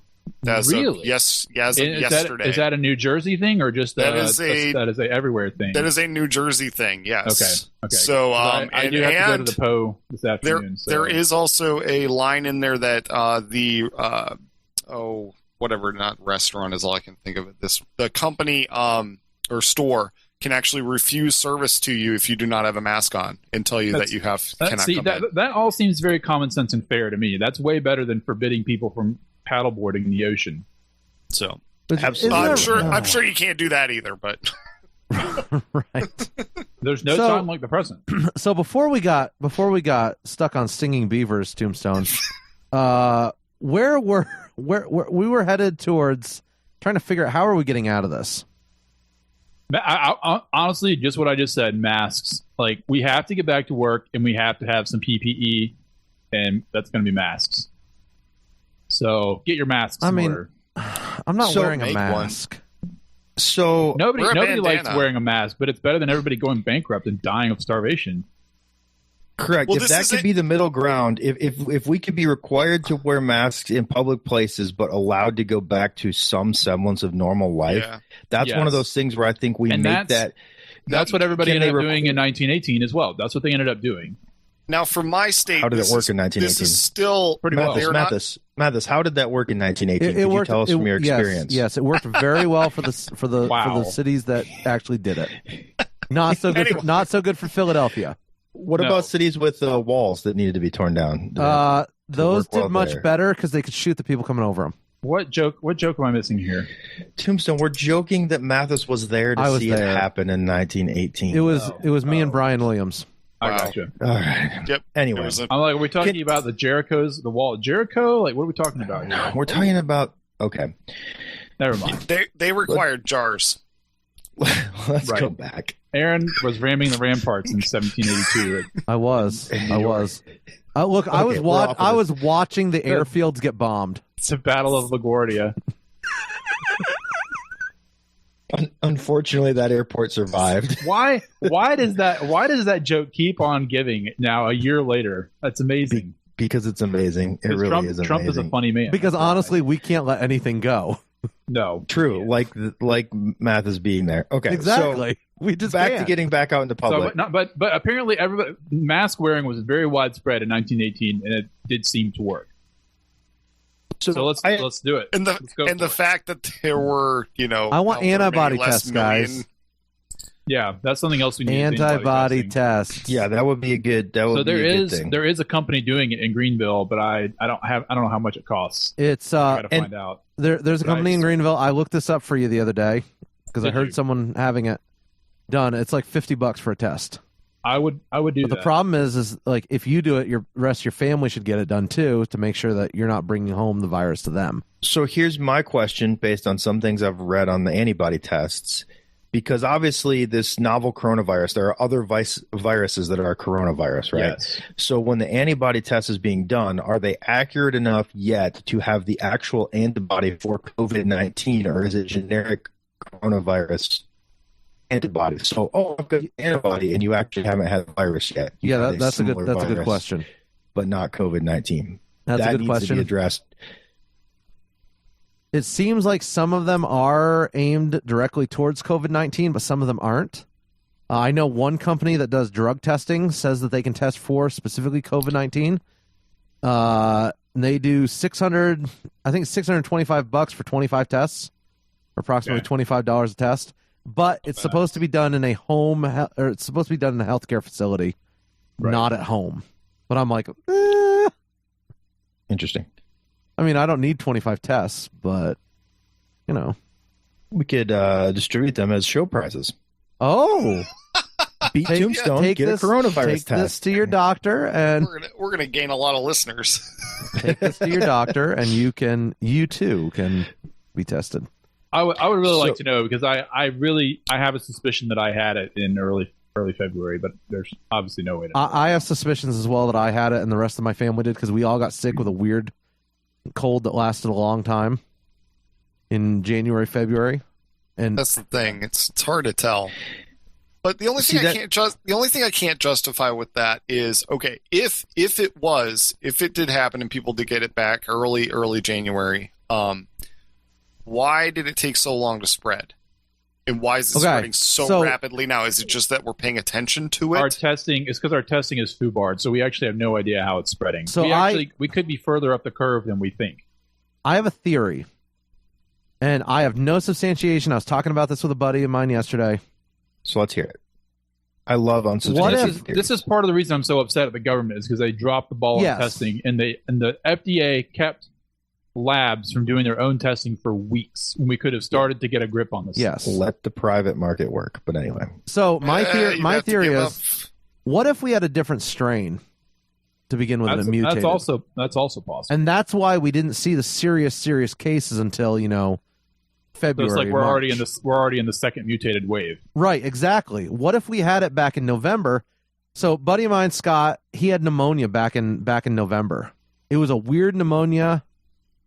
No real reason to have it. It was just weird. See, I had a friend that had a friend of a friend that had a similar situation. Younger, healthy guy, came down with a cold. Next thing you know, he's got double lung pneumonia in the hospital. Right. In induced coma. That's crazy. Now, when this started, I asked my buddy who knew him. I said, "Hey, so did they test it? Now that this is all out, did they test him for COVID?" And they said they tested him after the fact, and he did not have COVID, even though he ended up there. Yeah. So it seems like if it was a small mutation, they would be able to relate it to COVID. And at least in that one example, it wasn't, even though it followed kind of the same pattern as COVID. Interesting. I mean, I don't know. I hope we're in the second wave. That would be nice and convenient, I guess. Like, because if we're in the second wave, all of a sudden things are closer to the end. It wouldn't. Yeah, it would mean the mutation has come back and attacked weaker people worse, but the stronger people who had it initially, hopefully their antibody would be there and they would be immune. But I mean, I don't know. How do you tell? Yeah, it's really hard to tell. You know, that goes back to going back to work. Again, as Tombstone was kind of saying, and we got sidetracked, I think that's a good compromise, wearing the PPE, but getting as much back to normal as possible. Right. Now, an important part of that is understanding how to wear your PPE. Gosh. Have you guys seen the people? They're wearing gloves. They're wearing gloves at the store, but they're doing everything like normal with the gloves on, touching their phone, touching their face, smoking their cigarette. Guys, the idea of wearing the gloves is so that as you're touching things that might have the virus on them, the virus stays on the outside of the gloves. Now, you cannot get it's a virus. You can't get it through your skin. It has to enter through mucous membranes. Okay. Eyes, nose, mouth. So then if you're wearing gloves, it's on the gloves. That just saves you from having to wash your hands. Whenever you're done in a dirty area, you take off the gloves. It should keep you from touching your face as well. It should. Like, when you lift your hand to touch your face, you should say, "Oh, there's a big blue thing on my hand. I should not touch my face." The thing that I see most, and I am an essential worker at a large store, is people. I'm essential. Essential is people that will take and they will. I'd be careful. They will take out their phone. Yes, and I'd be careful because they will use their phone in exactly the same way they always do, and they will take their gloves. They'll grab their face mask, pull the face mask down to talk on and then put their phone up to their face. Yeah, completely pointless. All the time. Ridiculous. All the time. Now, Ben, Ozzy, I would be careful because you said you're an essential worker, and I just want you to know if peanut oil is made out of peanuts, what do you think essential oil is made out of? So I would just be careful out there as an essential worker. Wow, that's amazing. That was a dad joke. Yes, that was a dad joke. It took a while to deliver, and it really didn't get the laughs that we. It's hard to cut in on this voice. No, it was good. It was good though. Like it was long and arduous. Learn how to use PPE. And so here's some tips on PPE from a retired ICU nurse who happens to be my mother-in-law, who's making masks. She's making cotton masks. So she said, this is from her post. She said, a friend asked if I would put some thoughts on using your cotton masks. So here you go. When you are done wearing the mask, think of it as contaminated. It should go into a plastic bag and then be washed prior to its next use. Do not reuse without washing between wearings. If you go to more than one location on your outing, leave your mask on and only remove it when you're done. Keep hand sanitizer and Clorox wipes in your car. If you are wearing gloves, remember they are contaminated. If you wear them into your car, the car is now contaminated. Remove them, place them in a bag, sanitize your hands and anything you may have touched. A nurse friend suggested using Playtex gloves. I think she might have meant latex there. I don't know. Bring them home and wash them in bleach water, hang to dry, and they're good to go for next time. So that would be like the reusable dishwash gloves, I think is what they're saying there. The best practice is now to stay home and only go out if absolutely necessary. So for the people using cotton masks do work. And I also asked her, because she made me some masks, because unfortunately I am also deemed essential and at danger of being put into essential oils and have to travel a lot. That's the problem with following me around, Jeff. I know, exactly. It's essential to keep an eye on Mathis, and it's pretty dangerous. So she made me a few masks, and I kind of asked, I said, what's they're cotton. They're not like N95. And I said, kind of, what's the deal? It seems to me that a mask only works on a sick person because it keeps their cough from spreading. And she told me the main way a mask works on a healthy person is it keeps you from touching your face. And if you accidentally touch your face, you're touching the outside of the mask, so it keeps you from skin-to-skin contact on your face. So like Ozzy said, you're wearing the mask to keep from touching your face. The minute you pull the mask down and scratch your nose or talk on your phone with your mask down, there's no you point. just totally defeated the purpose. The mask. Yep. And then if you wear a mask and then touch the outside of it and touch your face. In the immortal words of Bob Newhart, just stop it. Stop it. Okay. Thank you, Bob. Stop. So you're right. I think we need to get some tips on wearing PPE, and I think we need to get back to work with some PPE, because this is. Yeah. For some reason, they say we're doing a good job of flattening the curve, but then they're getting more aggressive with their lockdowns instead of starting to release some of the lockdowns. So, and the president has talked about opening up the country, but the president has no power to open the country back up, except for, people like Henry McMaster, whose strings are pulled by Trump. But this is also a great way for the people who hate Trump, the governors who hate Trump, to be defiant of, I can do whatever I want in my state. Yes. Right, which is hilarious because the president doesn't have control anyways over the states. Right, but I'm saying though, they can make that power flex. Right, it's that whole like, haha, I can do what I want with my state at this point in time. So, Aaron, you mentioned that the Buffett is the Oracle of Omaha is dumping stocks. Yeah, that actually does not surprise me at all. So rumor in the market has it's going to take another crap in the next couple weeks. It would not surprise me because things are so fundamentally unstable right now, and so many people are out of work. I mean, right now we have, what's the number? It's like, is it 8 to 10 million out of work right now? I believe it was 8 million is what I heard last. So Yellen's still expecting 30 million out of work by the time this is all said and done. Interestingly, South Carolina only has something like 65 or 70,000 unemployment claims right now, which seems really, really low to me. So there is a reason behind that. And that's because the unemployment claims, you have to be out of work for 2 weeks before you can start claiming, right? I don't know. I don't know if that's the case or not. I don't think that's the case in South Carolina. Okay, I'm not sure on that. I know that's the case in some places, but like some of the states are just taking a long time to get to them as well. I know South Carolina has not done a great job at this point of getting those claims in. That may have something to do with it. It may. And plus, when you're not reporting the numbers, I mean... So we have that going on. The feds are going to provide, an additional $26,000 for unemployment for each state per year, something like that. So that'll make a difference for some people. Other people, it won't make that big of a difference. And then you have the small business loans coming through for people starting hopefully this week. Yeah, hopefully. I know my business is going to be a participant in that program. And the banks have been bailed out. So the banks can continue to lend money, which, although it sucks because so much of that money was sent to the banks, but banks being able to lend money is a good thing. And that will prevent some of the symptoms that happened in 2008 that caused so many problems. So I don't know. I'm not saying it's a great thing, but it could be worse. So that's where we're at. But the bottom line is, about 10 million people, to maybe more like 20 million people before this is all done, are going to be out of work, and a lot of them may not be able to go back to work. So I think that's what the terrifying thing to me is. I saw that statistic out the other day that for every million people in unemployment, there's another 500 people commit suicide, or per 100,000. Yeah.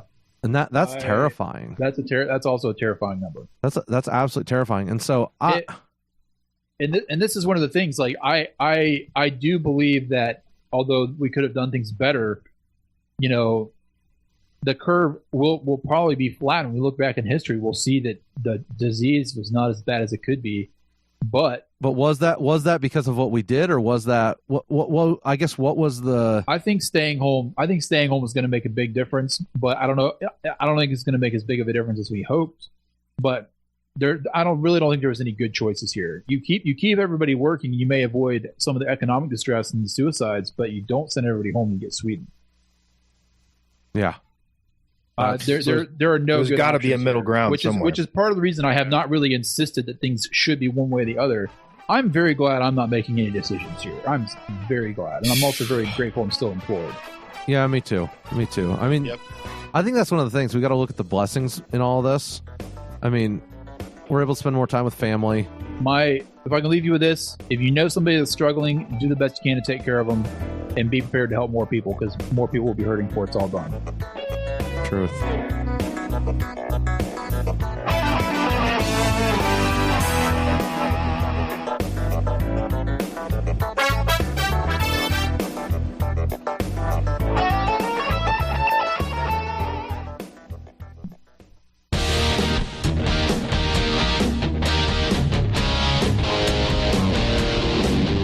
Well, the sign says that it's 4 quarters for an hour, but a quarter only gets you 15 minutes. So if my math is correct, that's not an hour.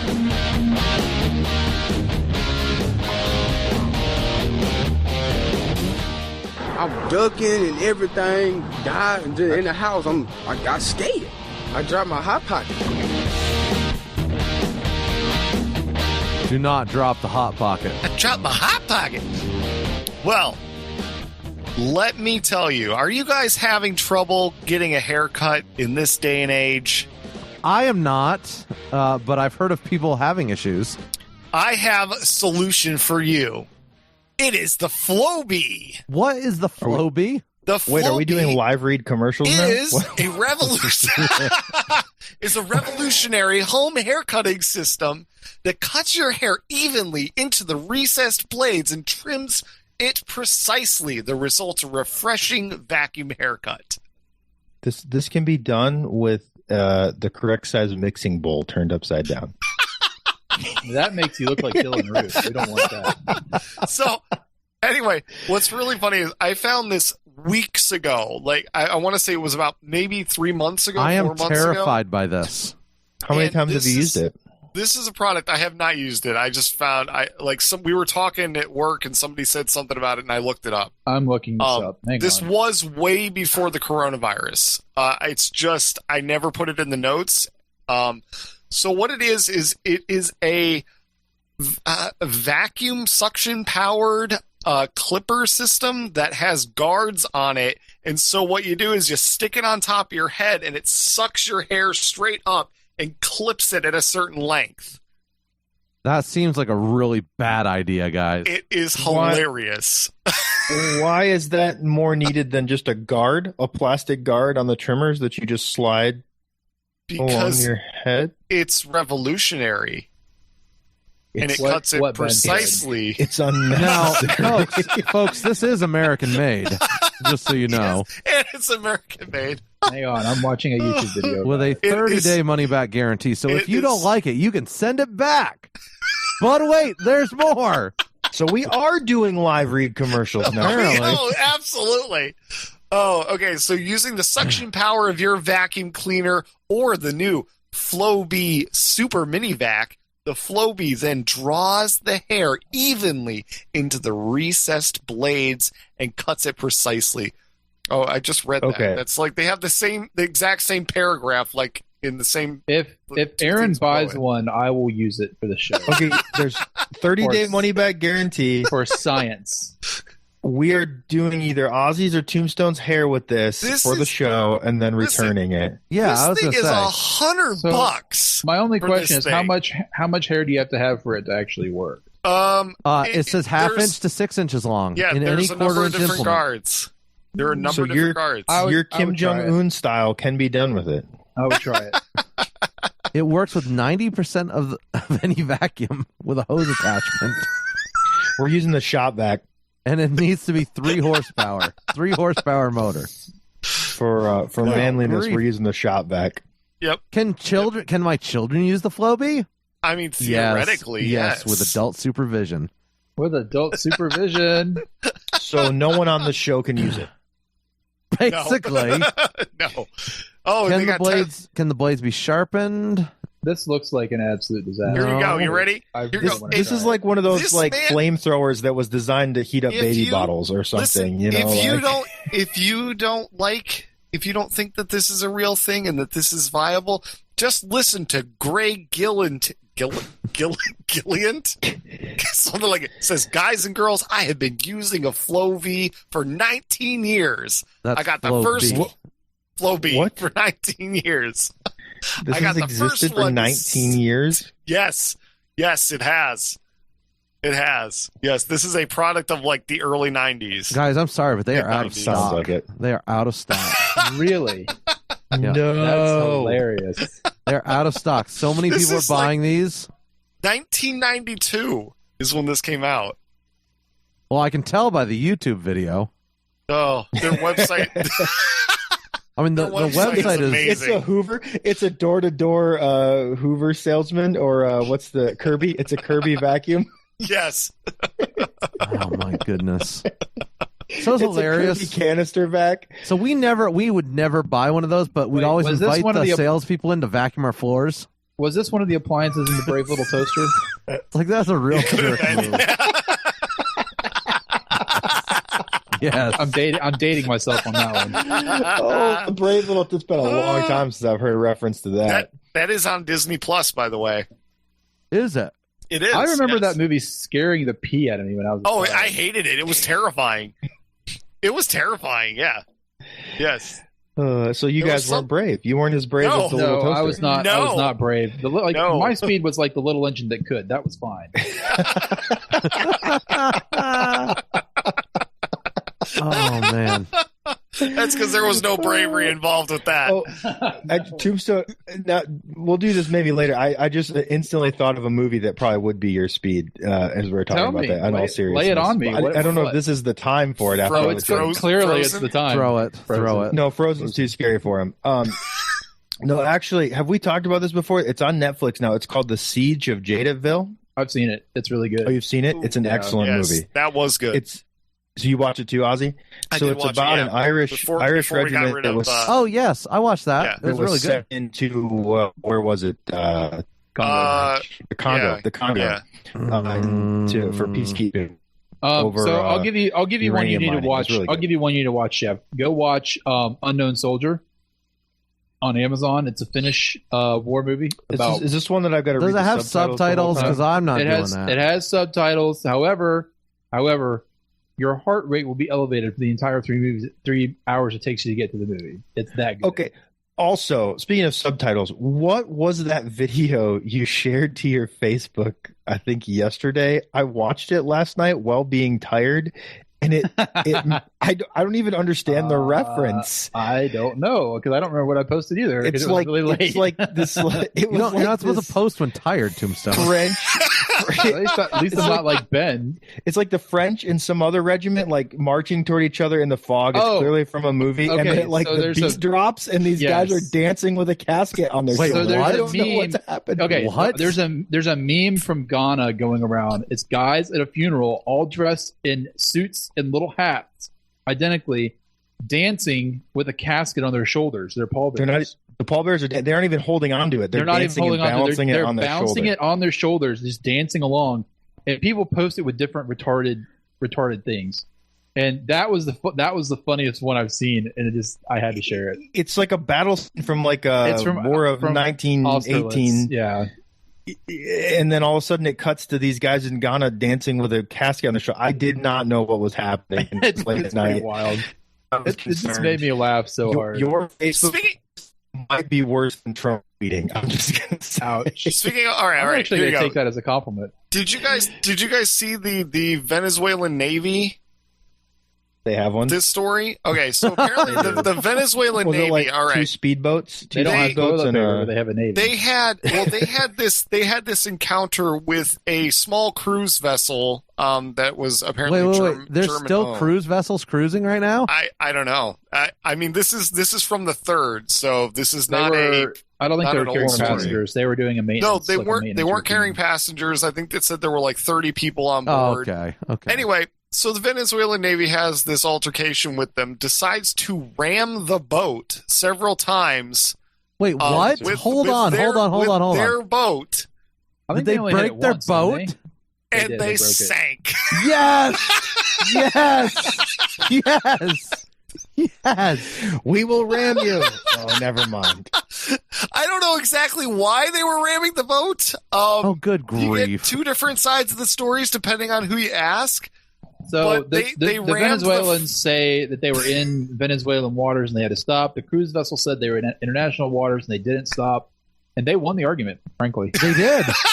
So the RCGS Resolute is an ice strength bow, and apparently the Venezuelan military boats does not have an ice strength bow. They bonked right off it. It's pretty amazing. Oh man, is there video? Wait, I wish there was video. Is there? I want to see video. Man, I need video so much. If there is, I did not find that. I did because it's not on the news story. Did you guys see that Krakatoa erupted again yesterday? What is Krakatoa? Krakatoa is a volcano that erupted in the 19th century. I don't remember what year, and it put so much ash in the air. Oh yes, I do remember. It actually cooled the globe off for like 2 or 3 years. I don't know how big the explosion was relative to. Have you seen? But fascinating. Krakatoa. That's how you remember how to do trigonometry. Right? Where is tangent this located? Over hypotenuse? No math nerd jokes. No. Sokotoa. No. What, right. Dude? Where is Krakatoa located? Indonesia. Okay, that's right. That's crazy.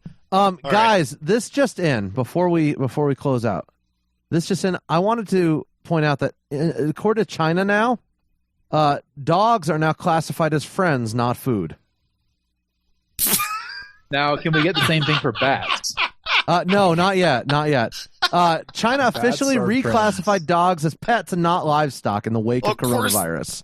Of course they did. They can't sell any food right now. They're like, how can we make this PR better? Oh, we'll just say that dogs are friends, not food. That'll help. So China, we haven't discussed. The buffets are opening again. China is revelation. China's now reclassifying dogs as pets, not livestock, which the Humane Society declared as a game changer in animal welfare. Okay, so do you think this is really going to change people's minds? No. Krakatoa erupted in August of 1883. It was 200 megatons of TNT, roughly equivalent.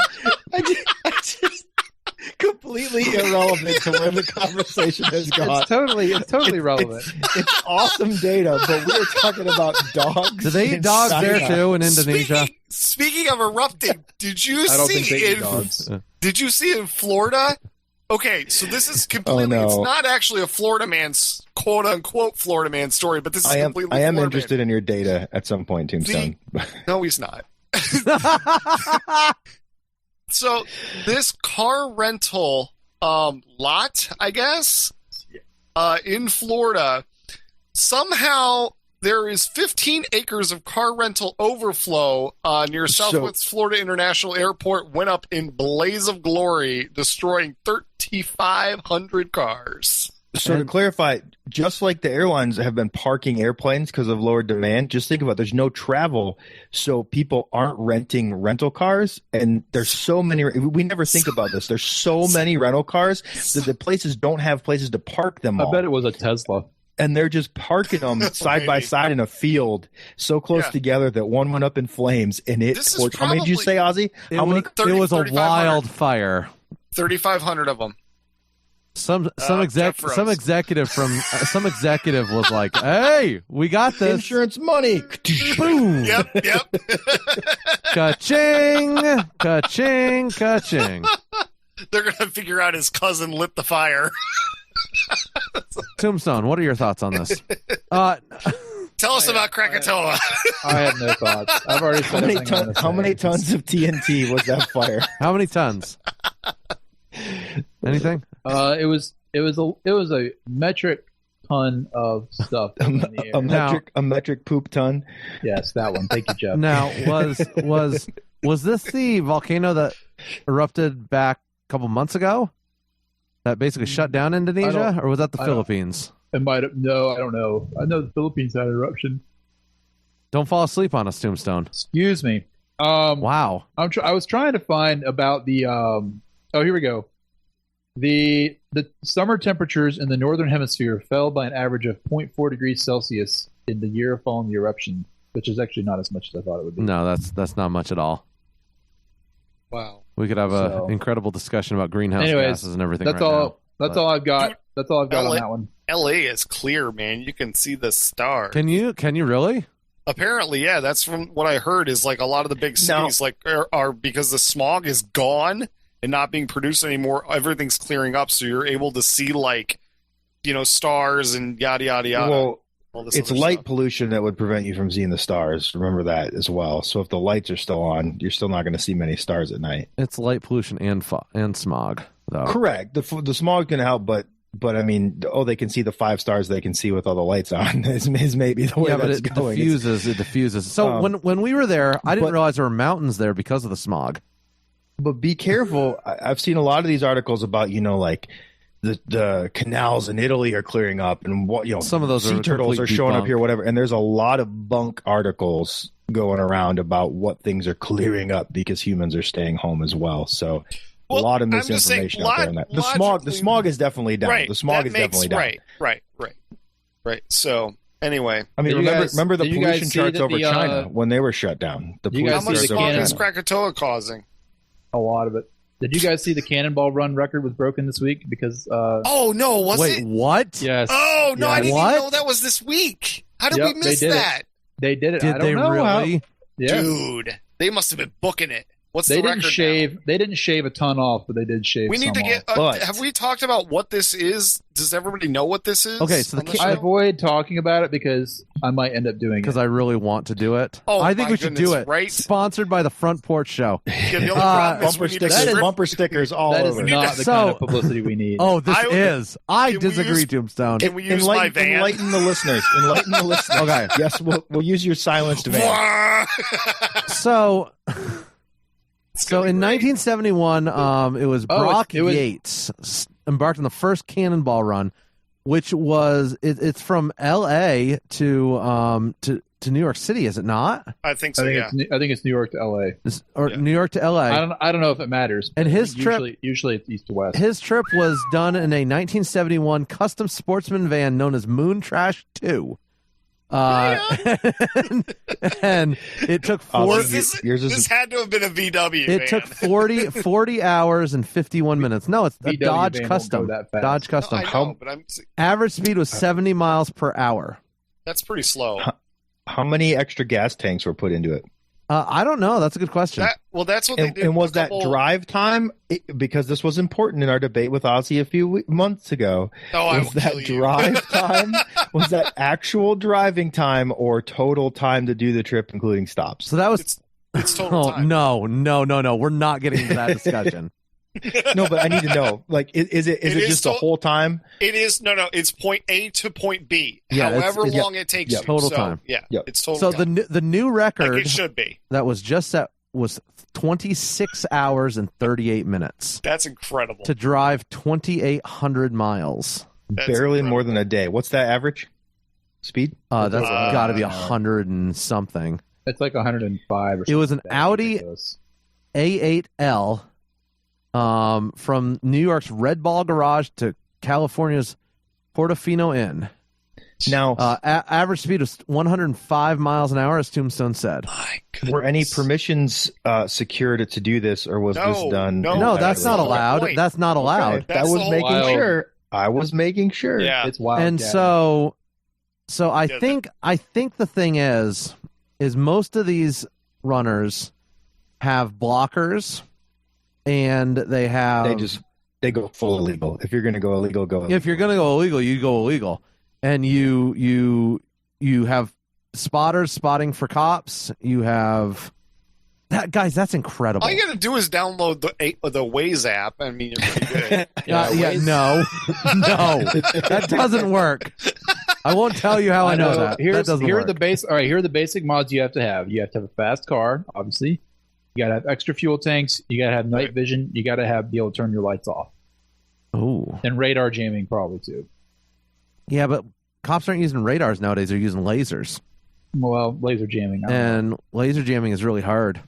You paint that car with some sort of ablative paint. So this you got to have night vision. So the car here in the picture has four 15-gallon gas tanks in the trunk. Yep. It is white. Gorgeous looking car. That's debatable. It looks like a nice car. It's an A8. It is a nice car. It's a nice car. It's almost as nice as my van. Is it? Where did I read? What was the most common color car? Is that why they went with white by any chance? I'm sure it was, because if you have like a red or a blue or something, you're gonna get pulled over more. Right. You got to make it look very inconspicuous. I'm an idiot. Hence a van, a souped up minivan would be the way. What to do have this. I been saying? I am agreeing with Ozzy here. A souped up minivan would be the way to go at this. Dude, you could put 200-gallon tank. You'd never have to stop for gas. Yeah. Exactly. 2021, guys. 2021. You'd never have to stop. It might take us a little longer. No, we will be taking donations. Can your van hit 105? Yeah, easily. And do we have enough listeners across the country to bail us out? Yeah. GoFundMe. Just start the GoFundMe now for the legal fees. Yes. I'm just saying, since our 0.5K got killed because of coronavirus. I forgot about that. We could socially distance in the 0.5K. Yeah, but it wasn't. No gatherings of more than 5 people, man. You think more than 5 people were going to sign up? Yeah, man. The important thing about all this, the Kessel Run record has not been broken. It is still set at 12 parsecs. It's true. www.thefrontporchshow.com. Check us out 24/7. We are there for your listening pleasure during your coronavirus quarantine. iTunes, Spotify, iHeartRadio, Google Play, all the fun places where you like to listen to your online content. We are there. And we will see you next week. Bye-bye.